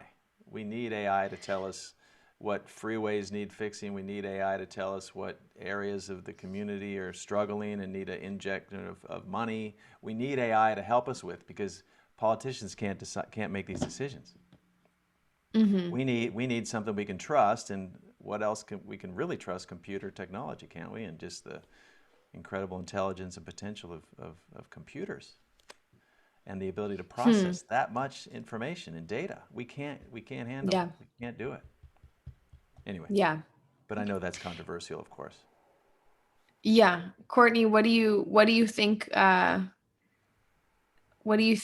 would be the best thing to change about society? Like if you wanted to kind of get us moving in the right direction quicker, what do you think what would you want to change on a societal level or even just on a human level? What do you think could be better? There's so many things I think that are important, like education, healthcare, child development, and a focus on the children. So I think I'd probably fall right back to, if I thought that there was one thing that we could do that would make a big difference, would really be to focus on the children um, and their basic needs Yeah. Yeah. I freaking and agree. their development. Yeah. And arming parents, like I thought Suzanne's podcast was so interesting talking about her program, but like arming parents with the education that they need to understand their children and understand child development and kind of because like people we're so lucky we all grew up in a family that was child centric. We all were Yeah. taught about children from a young age and so it comes naturally to most of us and I just think about other people who just didn't have that. They didn't have good parents or didn't have good role models in their family to teach them anything about kids. And then they grow up to have kids and they expect certain things out of their children. It's just ludicrous to expect out of a little tiny human being. It just breaks my heart. It's just it's just set up for failure, you know?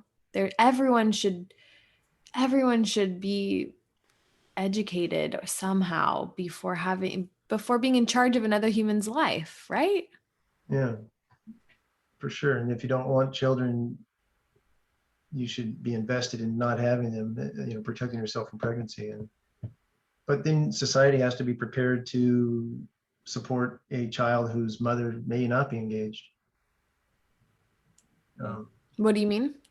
Well, if you have a child whose mother's not engaged in developing that child and raising that child, then there has to be some surrogate support there.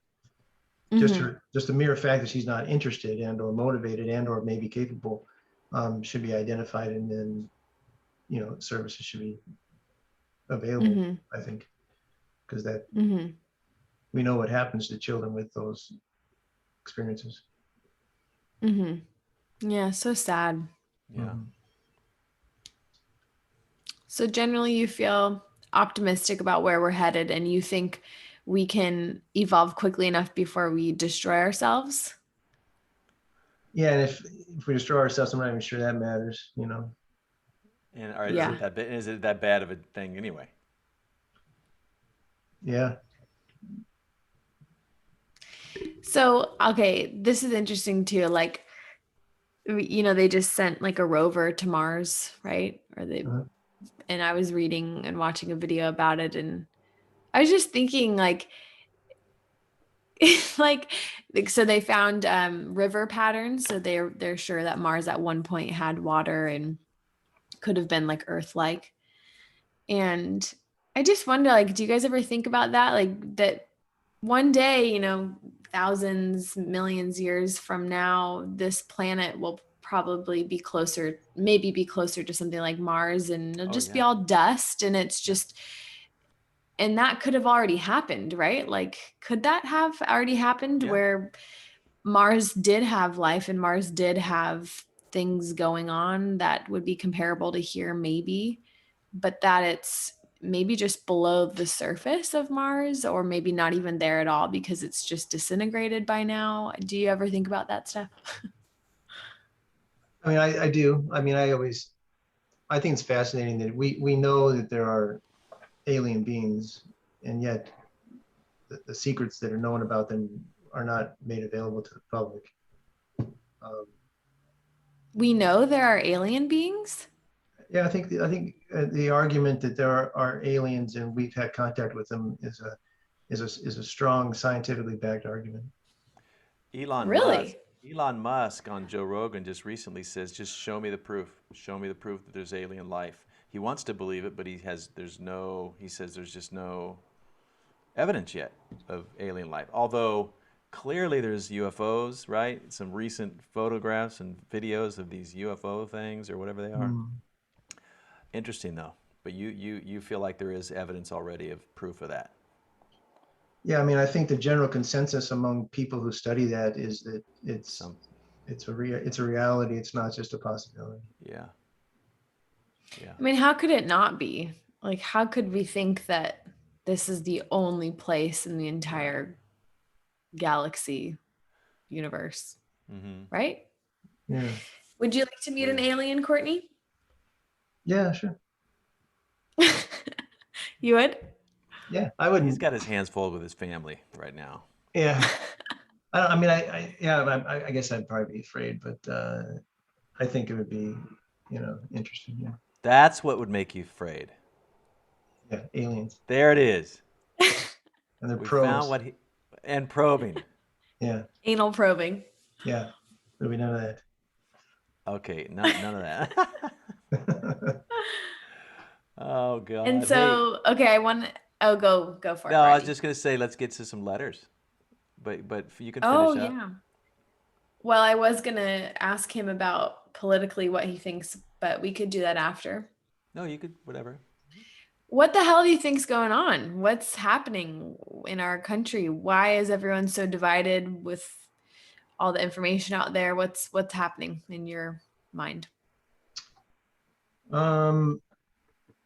I think it's emotional. I'm not really sure where the emotion's coming from, but it just blows me away because my logical side and presenting facts from the left to the right, it's just amazing how the responses aren't even in response or in rebuttal to the actual fact. It's some other tangential thing like Obama did this or whatever, And so I think that understanding what's driving these people's emotional predisposition to even support a man like Donald Trump just is what I'm kind of curious about. Is it racism? Is it fear of immigrants? Is it religious? We know it's probably a little bit about abortion. But it's just so interesting to me that these people could follow such a flawed individual. Yeah.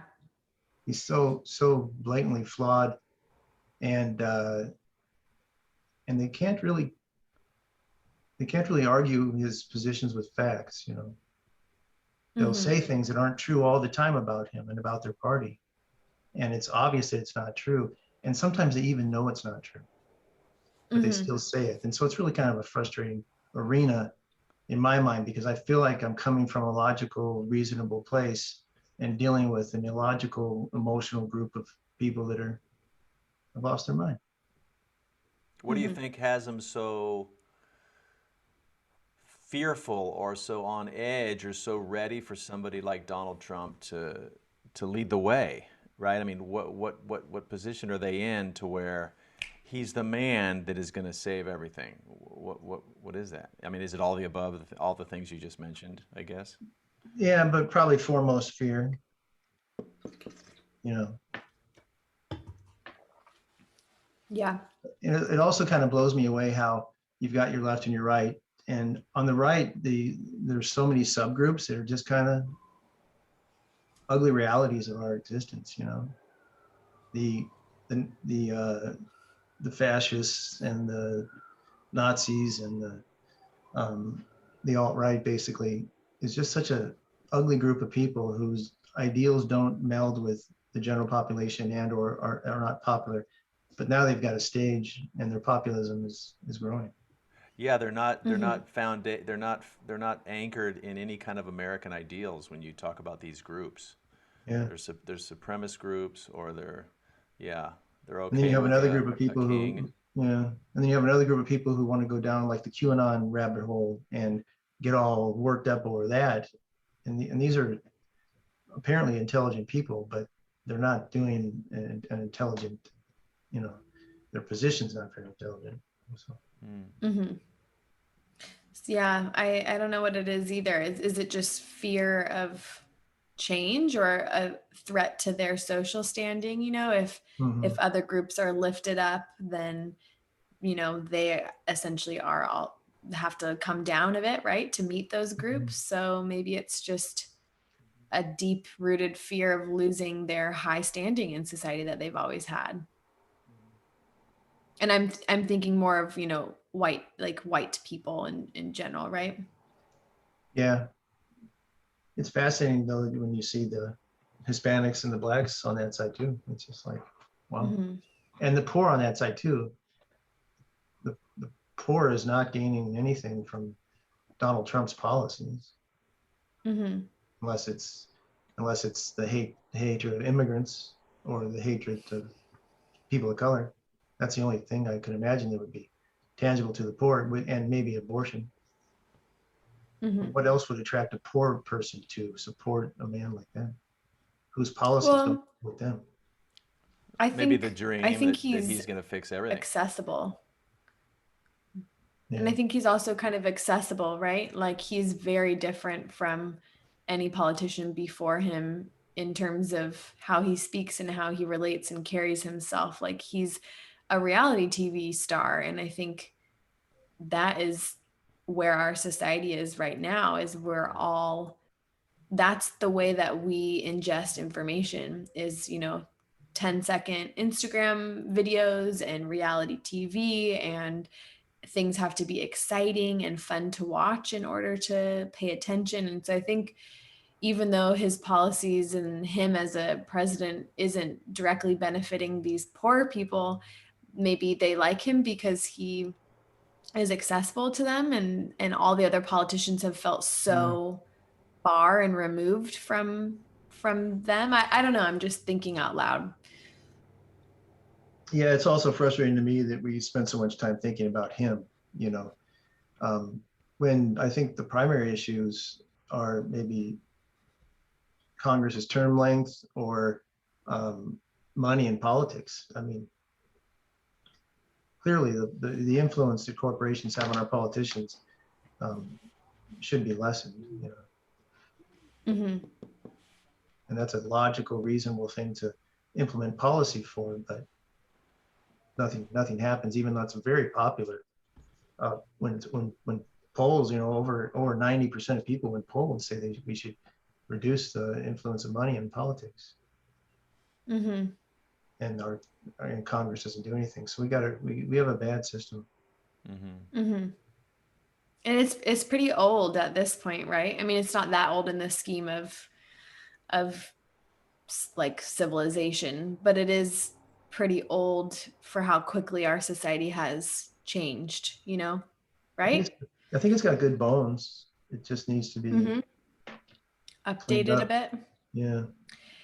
Yeah, because we couldn't have, I mean, the people who wrote the Declaration of Independence didn't have any insight into what the world would look like today and how how these big companies would be ruling everything. You know, like our life is effing ruled by companies with money, Yeah. corporations with money. I mean, so much more than we would like to admit. That's what our society is run on. Yeah.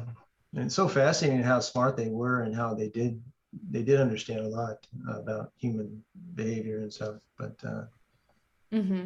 I'm blown away by, how intelligent some of those guys were.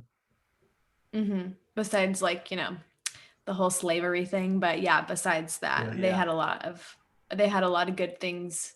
Mhm. Yeah, for sure. Yeah. But things need to be updated, and we're just in unprecedented times right now. Mhm. Just plain and simple. I mean, obviously with COVID going on and all of the race politics, and but also just like how society runs today is just so different than it was even 30 years ago or 40 years Mhm. ago. It's just a different ball game, it feels like. Yeah, a lot of new challenges with evolution of technology, I think. Mm-hmm. Yeah. Yeah, we're in the midst of, I think, a revolution, right? Like a huge internet revolution, right? We're just Yeah. adjusting to it, and we're lost in the adjustment. We're just lost. Yeah. Courtney, do you think like that part of the problem is too much information? Because this is the most information anyone has had access to in human history. Well, I mean, I think information's good, but it's got to have a validation system attached to it. We we have to get our information from a reliable source, and we need to call out and marginalize false information. Mm-hmm. But if you have people who fail to or don't want to believe what's true and want to believe other things, I mean, you're kind of SOL. Mm-hmm. Yeah. But yeah, I think some kind of a information validation. But then you have to adopt an institution to supervise that. That won't be influenced by Yeah, corporations, yeah, and yeah. yeah, That's but right. it does seem like truth is missing nowadays, right? Like no one can really be sure what the actual truth is about anything. There's so many versions of truth, it feels like. Yeah, that's been injected into the right wing rhetoric quite a bit. Alternative truths. So it's Do crazy. you think, oh Mm-hmm. yeah, the alternate facts. Do you think there's any argument that could be made the other way that the left has some of the similar problems? Like, um, why isn't there more outcry from the left against Antifa, for example? Like, you ever think about that? Like, well, they're on our side, so we're gonna not say much about them. Sort of. Does that make sense to you? Yeah, well, I mean, I don't see news streams, and this is probably just because of the fact that how how my feed is set up, but I don't hear much about Antifa doing anything bad. The only thing I don't like about Antifa is that they believe that violence is a means to counter the right and to counter fascism, and I'm not sure if I agree with that, but I certainly agree with them standing up for Black lives and people of color and things like that.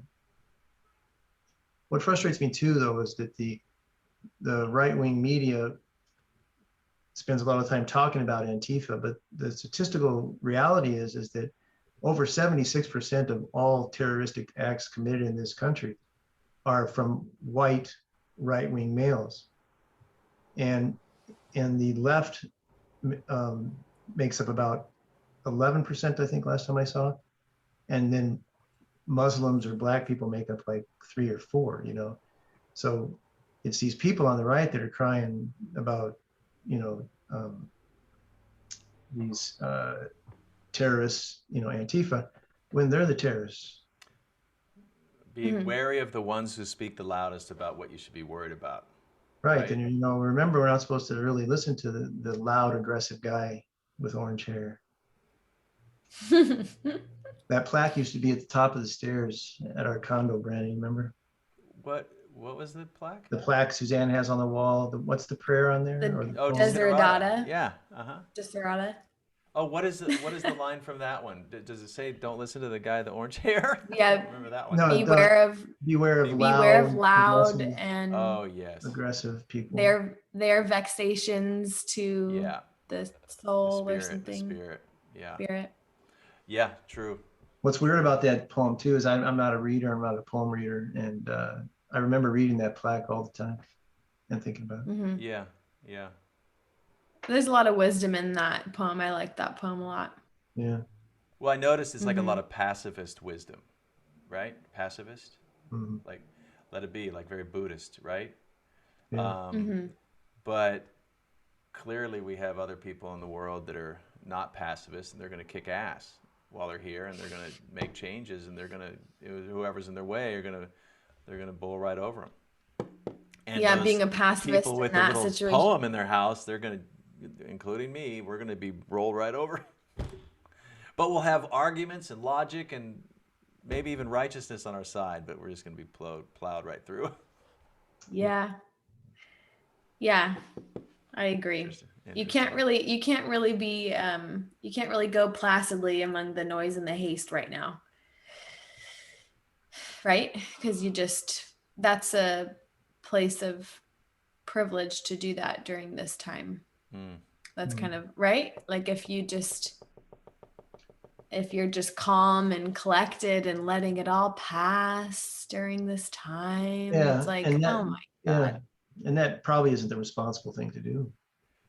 But you have I a think you can be balance. calm in your I think you can be calm in your soul and you observe what's going on around you, but that doesn't mean that you just sit back and let it all happen and you watch as an observer. You observe yourself observing it, but you also need to be in it doing work and involving yourself. I think that's what the poem is hopefully trying to say is, you still need to take action for what you think is right, but you go placidly and calmly among the noise and the haste. I just It's struggle with what if the yeah. noise, but getting involved in it is so painful sometimes. And so just uncomfortable and nasty and awkward. It's like, fuck that. I'll just go placidly and maybe I'll be happy if I just ignore it all. What about that? Yeah. And I can't do any of it without being loud and aggressive. So I don't see you as loud and aggressive. I don't know. I think on a fundamental level that's selfish. And I'm not saying that No, I would agree. live perfectly at all, but I think once you understand what the truth is and once you understand what the right thing to do in life is, you can't turn your back from it and you won't be happy gardening and doing your thing. You'll always have a sense of guilt of I'm avoiding the truth, I'm turning my back on what I know is the right thing to do for my own selfish intent. At least that's how I would feel, as I couldn't do that. As much as it'd be nice, because ignorance is bliss, like if you could just live a simple life and whatever, you don't even know that anything's going on, that's great. But once you see the truth and once you see the injustice and you see what's going on and then you still don't do anything about it, I don't know. Yeah, thank you for saying that. I have to concur. yeah, me too. It's uncomfortable to concur. I wish it wasn't like that, but I think it's just the truth is you just can't, I don't know, you just can't turn your back on that stuff. Yeah, yeah. That feels worse, I think. Well, I was fine without it until now, so thanks a lot. Now I was pretty comfortable with that. No, I've got one foot in the passive world and one foot in the active world, so I haven't turned my back on one or the other. Yeah, I don't think you have either, but it's just something I think about a lot, and it's something you have to grapple with as a human is just, how do you live out the truth while also not being so depressed all the time? We could go much further and deeper into this. I was just thinking of more comments, but we're going long, so we should get to these letters. I know. Oh, okay. Yeah. Court, you have a lot of letters. Lot Is that of Barbie? letters. Okay, sure. Let's do them. Okay. I'll read one from Lolo first. So Laurel said, when I sat down to write this, so many wonderful memories came up with Courtney. First of all, he has the absolute best laugh out of anyone in the world. I purposely try and say funny things just to hear him laugh. I got lucky and had him all to myself during his senior year when everyone else had already moved out. He would drive me to school every day in his purplish gray Mazda that was so loud, but I was so proud to be his little sister. And going to school with him at SDSU, I think I would sometimes go to class with him while I waited for mine. He was always so helpful in helping me find my way. When I went to middle school, we had these tough girls, the Cohen sisters and Shari Farrell. Does that sound familiar? I don't know Shari Farrell. The Cohen sisters, I remember. Yeah, I was so scared. I remember their names. I was terrified of them. Anyway, here I am in the locker room for PE. I was extremely shy and, of course, terrified on a daily basis. And they walk in the locker room and Sherry says, "Who's Courtney Whitney's little sister?" I thought right then and there she was going to kill me. So I very, very quietly said, "I am." And then she goes, "Oh, okay." And from that day on, she never bothered me. And it's so funny because most of my school years, I was known as Courtney Whitney's little sister. No one usually called me by my name. They just said, "Aren't you Courtney Whitney's little sister?" And I would very proudly say, "Yes. Courtney, I'm so proud of you and everything you've accomplished in life." That's awesome. And Suzanne says, Detective Courtney. always, always lurking around to catch me what I was doing wrong, which I usually was. You were the daredevil one who just did it and loved the moment. When I hear you laugh, even if it's just remembering it, it makes me smile and laugh out loud. You are such a fun-loving, easygoing person. I love how you love and accept as it rolls with great gusto. I admire you and your persistence in life. May you continue to thrive and mostly laugh. Love ya. Julie Bug. Oh, let's go. Let's continue with the siblings. Let's do siblings first, and then we'll go to the. Oh, okay. Okay, so I've got Elisa and myself. Do you have another one? Nope. Okay, well, from me, Courtney, we were inseparable as young brothers. I remember that we just played outside whenever we could. I remember so much fun, many fights, many stitches, some funny stories about stitches. So many projects we had. Do you remember our new weight set we got from Kmart? Yeah. We got this weight set from Kmart, and then the whole family gathered around to watch me and Courtney lift weights for the first time. I think our shirts were off. I think our shirts were off for these little scrawny little boys.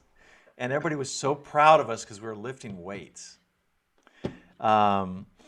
Even though I pushed you away as we entered middle school and high school, I've always regretted that, by the way. We still had a lot of great memories through high school. I loved the couple of years of living together in San Diego. And we've already mentioned Linda and Ray. Oh my God, how we have laughed. You are the opposite of me in many ways. I've always been sensitive and you're tough. I tried to be cool, but you had it naturally. I chased girls. They would chase you. They would always come to you. I'm fearful, you're brave, you blow off death, and I perseverate on it. I chill and enjoy my life at home, and then you build this successful business and a life of luxury and fun, right? So there's just all these little opposites I feel we have. Thanks for always being ready with a quick remedy and a joke about whatever ailment I call you about. I've always probably called you the most of anybody, it seems. Always my best buddy. That I put at a distance, and now distance finds me missing our brotherhood. I've always admired you and looked up to you, bro. Thank you very much for being in my life. Very cool. And Elisa, Courtney. The first thing that comes to mind when I think of Courtney is his great laugh. I'm sure that that will be on everyone's list. I actually remember Dad having a similar laugh, but just more contained and less frequent than Courtney's. Courtney has always been playful and fun. You just know you're going to laugh when you hang out with him. There were always lots of shenanigans as kids, like jumps off the bunk bed he mentioned, or putting him and Brandon tied into sleeping bags on people's porches and ringing the doorbells. By the way, I think we did that to you. I think I was in on that. I don't think I was ever put in a bean bag. Yeah, it was probably a door. it was probably somebody we knew, not just a random neighbor. But I remember this happening. I can't No, remember. we put you in a sleeping bag, zipped it Yeah. up, tied you off, and then we put you on the front doorstep of the neighbor, and we rang the doorbell and left. You remember which neighbor, which house? Right, it was not Cheryl McLean's side, it was the next one, I think. Okay, And I then, do remember that. okay, Yeah. do you have a memory of like laying there on the porch looking up at the person that opens the door? To be honest with you, I think if somebody were to put me in a sleeping bag and lock it up right now, I'd freak out. Yeah. I'd probably bust it open. Yes. So you might have done Yes. that. You might have done that. We just don't remember that part. Yeah. So the whole thought of this sleeping bag is making me nervous. But go ahead. Oh my God. I Uh, know. or memories of exploring the backwoods, building tree forts, skinny dipping at night, and locking each other outside the gate in the front yard naked. Hide and go seek, bike riding, making home movies. Courtney was always game and lots of fun. He's still the same way. Always on the lookout for fun and adventure. He's also very patient and contemplative. He's generous and always there for chat, advice, medical or other discussions or information. His cardiac issues last year were a reminder that we're all mortal and we eventually will lose each other, which makes me especially happy for these podcasts because it's great to take time to share appreciations and memories of each other before it's too late. Thanks for being a great brother, Courtney. Love you, Elisa. Cute. I have a few more. Okay, so do I. Go ahead, though. Okay, Julie Bug says. Oh, I'm sorry. I should keep with the brothers and sisters. Rick has one. Sorry. Okay, go for it. Disorganized on this end. Sorry. This is from Rick. Courtney Wade Whitney arrived in snowy Cheyenne on October 6th, 1964, the fifth Whitney sibling. I initially remember him as seemingly linked with brother Brandon, who was not quite a year older. They were the proverbial tag team brothers, following up behind their pair of older sisters, Suzanne and Elisa, also just around a year apart. Over the years, I discovered Courtney had truly progressed into a unique person of his own and who had set some quite admirable and lofty goals for himself. I recall talking with Dad when he had come to see me in Florida one year and remember telling him how impressive and amazing it was that his youngest son was going to become a doctor. I could surely see that he was very proud of that fact. Yet another example of good intelligent stock, confirmed again in this family of success stories. Here in 2021, I remain proud of Courtney as a person and his many accomplishments, his long and successful marriage with Barbara and their trio of boys, now venturing out with their own lives. I always enjoy talking with Courtney, and whenever I see him, I am glad to call him not just a brother, but a great friend as well. Rick. Nice. Okay, Riley, sorry, go ahead. That's sweet. These are No, great. that's okay. Yeah, These are fun to hear. it's like a yearbook, like a signing of a yearbook. Yeah. Yeah, it is. Have a good summer. Okay, Julie. Stay cool. Never change. Julie says, for me, my memories for Court are different than others. When I see Courtney, there's always been something about his eyes, smile, and touch. They're like no other. His eyes are so full of love and kindness. His smile, whether it's from silliness or happiness, it's so genuine. And the thing I really think of is his touch. Anytime I have sat next to Court, he gives my knee a squeeze as if he's saying, I love you. He is all about physically touching to express his love. Whether it's massaging my neck with for a migraine or just a hand on my shoulder, there is something just so comforting about his touch. I agree. I am. Yeah, Julie writes Yeah, such sweet things. that is nice. I could get in trouble now. I mean, some people touching it is not cool. So, like I remember I used to hold my boys' hands all the time in the car, and I think some people might think that's odd, but Interesting. Yeah. No, that's so sweet. I love that. But yeah, if you're massaging all of Barb's friends, that might be a problem. yeah. But I think you can massage your family just fine. He Okay, learned that Shelby the hard says, way. yeah. Shelby says, I always remember accidentally thinking he was my dad all the time because they look so similar. It was always so much fun going to Courtney's house in Minnesota and how we would all go to the Mall of America. Such fun memories. I wish I got to see him more these days. And Boojel says, Courtney, I'm so lucky to have a lighthearted and hilarious uncle like you. Your entire entity is contagious, and I know that when you're around the family is complete. My memories are from traveling to Minnesota have always been a highlight of my life. I'm so lucky to have you and Barb. And Jamie says, Courtney is one of my favorite people to be around. His laugh alone makes everyone smile. He always makes a joke at the perfect time to lighten the mood or keep us laughing. So true. I will forever remember getting to be a flower girl in his wedding and how special I felt. He puts family first and always puts up with my medical questions and gives guidance without acting annoyed. He's the hardest worker I know, yet always makes time for fun. I crack up every time I think of Courtney and him on phone consultations, dress shirt and a tie on with no pants, which totally sums him up to me. He has helped me so much with the job while I was a stay-at-home mom and continues to always do whatever he can to help all of us. I completely admire him and the life he has built. I love you, Courtney. Nice. Yeah. And Grammy, your mama says, Courtney was born when Brandon was just 11 months old. Not planned, but it was perfect. They were great buddies. Courtney had such a joyful personality and laughed all the time. His laugh remains one of my greatest joys. I thought he would be an Episcopal priest. He had such a goodness about him. Had no idea he would go the route he did, and I'm so proud of his determination and of him. If we could bottle his laugh, we would make millions. I liked that line. That was cute. You know, it's funny. Oh, go ahead. No, go. Is that the end of hers or? Mm-hmm. Oh, I was just going to say, I laugh mostly around my family, not so much my boys and my wife, but inject mom here. I've been laughing a lot more than I was prior. There's something about the Whitney sense of humor that just, Yeah. And I laugh with my boys some, but not as much as I do with you guys. Well, we Zoomed the other night, me, you, mom, and yeah, I was just all of a sudden just started laughing. Yeah. Yeah, very, very cool. Yeah. Mostly making fun of ourselves. Yeah. I can't wait like for Cole's wedding, and we're all just at the cabin and just laughing. I just remember the last cabin trip, like just sitting around the fire. We're not talking about anything. I don't even know what's going on around the fire, but we're just cracking up. And remember that video we made of Courtney trying to, like everyone talking over him while giving medical advice? Yeah. Oh, yeah.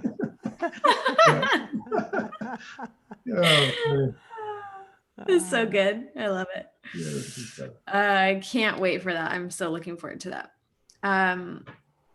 Okay, Don Skull says, favorite memories with Court is him getting me into golf.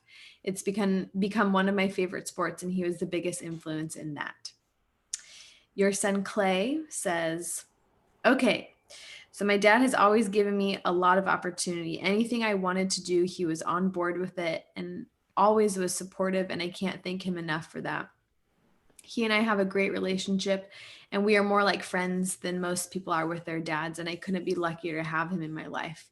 He's got one of the best laughs and sense of humor of anyone I know, too. I have a few more, Barney, but I know you have some, too. If you want to share. Cole and Mason. So here's Cole. A good memory of my dad going to Fernie, Canada for a snowboarding trip. It was me, Clay, and my dad, DJ, Chase Burgess, Michael Garlinghouse, and Shane. We got 6+ inches of powder every day, and we were staying in a ski out house. I'm pretty sure my dad broke some ribs, which he did literally on every snowboarding trip we ever went on. His reckless point and charge mentality, along with the associated injuries, earned him the nickname Cannonball Court.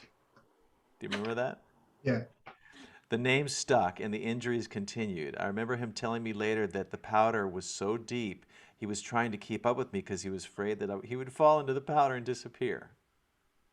It was, yeah. This was also the trip where we lost our minds lagging in the gondola. Lagging. Lagging. I think. Yeah, I don't know if he meant laughing or lagging. Laughing maybe in the gondola, listening to DJ. I can't remember if he told the joke or if DJ did, but there's a joke that has a punchline of, "Do you want to be the mama or the papa?" He'll know what I'm talking about. Yeah. It's one of my favorite jokes, but yeah. What is it? Do you remember? It's kind of a long joke, and I'm not really good at telling it. But I'll tell it to you sometime. We'll do it this Okay. summer. It's actually a joke that women don't find funny, and Okay. guys think it's hilarious, so it's kind of interesting. But Okay. All right. And Mason writes, Court is a legend. Can't believe I came from his left nut.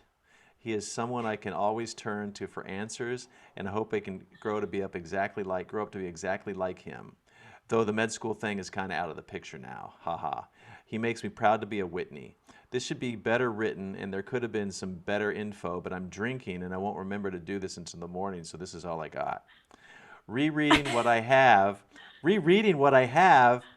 feel like I caught a flame that could only be around while drinking, but I love the guy. I have such a good relationship with him, and there's a ton of memories, most of which are him making a dork of himself and laughing with all of us. He has such a selfless ego and is easy to be around, and I know every one of my friends wishes they could have a Court for a dad. He is someone that for me and Annie go to for advice. Always been proud of him, never have been ashamed. Makes for a good life when Courtney Whitney is your dad. Wow, that's true. Also, another add-on is my dad's always naked in the morning. The guy sleeps naked and just wakes up and walks around upstairs and lets his freak flag fly. You still doing that? I'm in my room. You don't walk around the upstairs naked anymore? No, Clay does. Clay is a naked monkey. Yeah. Yeah, no, I cover up whenever I can. Good. Okay. Mason was exaggerating then. Yeah. Let's see. Okay, Reed says, "Hey Court, just want to say I miss you and your fam so much and can't wait till we're all back together hanging out again. My favorite memories growing up were when you would come visit and we would go to Elisa's to see all of you. I looked forward to it so much every year, all of us being together. You always did so many great things for me and Donovan, like putting us on swim team, taking us golfing, and just being there for us for love and support. Love you, Courtney." And Shaner, he says, "Whenever Court's around, it's a true family event. His laugh signifies Whitney events. He makes every situation better with his candor, and the family naturally leans into his kind heart and soul. We're so lucky he is our guy, and I'm so lucky he is my uncle." That's all I've got. Nice. That's awesome. Those are nice. Yeah. I'm glad that it's evident that I like everybody, because I don't say it much. So it's good. Oh, it's so evident. You don't have to say it. And you do say it more than you think. It's all those knee squeezes and massages. Normally we don't sit around and talk about all this kind of stuff. So it's cool to hear these things, huh? Yeah, it is. True. Because otherwise it'd be at the funeral, right? You should freaking say it before the person dies. Yeah, I think so too. Mm-hmm. Yeah, no, that was very cool, Court. Yeah, I'm glad you guys are doing this. This is going to be something we'll have forever. I know. Probably your boys' children, when they get to be around like 20 or 30, they'll probably watch this and it'll be a live record of their grandpa. Do you think you would be interested in listening to your great grandmother speak? Yeah. Yes. I would be too. Don't you think it would happen at a certain age though? Like you wouldn't probably care much about that till you're in your later 40s, maybe, or 30s or 40s or 50s. Maybe. I think 30s. I mean, once you hit about like 25, you start to really, your brain changes. So I think maybe around there, maybe some people more like 30. I think you would be interested because your grandchildren will watch this and they'll see themselves in you, and they'll see their parents in you, and it's just a trip. I think this will be really cool for that reason. Yeah, I think so too. Mm-hmm. But do you think that this is going to be like, they're not going to take out a VHS tape. They're not going to put a VHS tape in the VCR and watch it, probably. You think or maybe they would, but you think YouTube is going to or this online is just going to fade away also? Or you think this is really here and good to go forever? That comment alone, they're going to be Googling VHS. What's that? So true. Yeah. I think maybe the medium might change, but I think this video will be accessible for people for forever. I gotta let Gil out. Hang on just a sec. Okay. Are there any last questions we want to ask Court Barney? I don't think so. You usually did you already cover your wrap-up questions that you normally ask? I have that North Star question that I want to ask him before we end. We didn't get much into COVID, but that's okay. Yeah. Oh, you're back. Hello. Hey. So, all right. Well, how long have we been recording, Barney? I think we're 2 hours. Yeah, we're over 2 hours. Okay. Well, Court, I'm sure you've noticed at the end of most of the podcast, we ask the North Star question. So if you could kind of put a North Star in society's sky that everyone kind of looks to and makes decisions to and or through, what would it be? Like, what would you want people to have in the forefront of their mind as they move through the world and make decisions? Probably just kindness, I think, but that would be if it's not kind, it's unkind, and I don't think that's cool. So yeah. So if I had just to choose one thing, of course there's many of them, but if I just had to isolate one, I think I'd probably use that one. Mm-hmm. Yeah, that's a good one. Mm-hmm. I would agree. Well, you made it, Courtney. You did it. Yeah. How do you feel? Better, yeah. Are you going to go out and run a couple miles today? Yeah, I'm going to ride the bike. Celebrate your heart surgery? I'll ride my Peloton probably after this. Okay. Nice. Are you totally back to normal in terms of physical shape? Yeah, I've got a bad left shoulder, but other than that, I'm good. What'd you do to it? Yeah. I don't know. It's a rotator cuff thing. If I wanted to pick up something over there, it would be pretty intense pain. How long has it been hurt? A couple months. Did you do it by going back to working out in the middle of COVID? It got worse when I stopped working out, but it was kind of in the background at that time. So that's over a year ago, but it's gotten worse in the last couple months. You gonna have surgery? I'll probably do physical therapy, but I just don't really have, I have time, but I don't really want to do it. So. Gotcha. Well, we're glad you're still alive a year after that heart issue. Yeah. Many more decades to come. And more laughter. Yeah, cool. Am I the last of the... Oh, I guess you have to go, Brandon. God, yeah, now it's my turn. Me and Shane are going to interview him, I think. It's going to be different on the other side. It's nice to sit here and just throw questions at people. Now I'll have to answer. You're going to love it. I think you're going to love it way more than you think, honestly. Okay. We'll see. Okay. All right, Courtney. You might have used up all your material. Do you have anything? I know. What more can I say? Because I keep interjecting things, right? You've heard it all. What more do you need? Oh, I've got so many questions for you. Oh, God. Okay. I really do. Seriously? Yeah. Oh, Lord. Oh, yeah.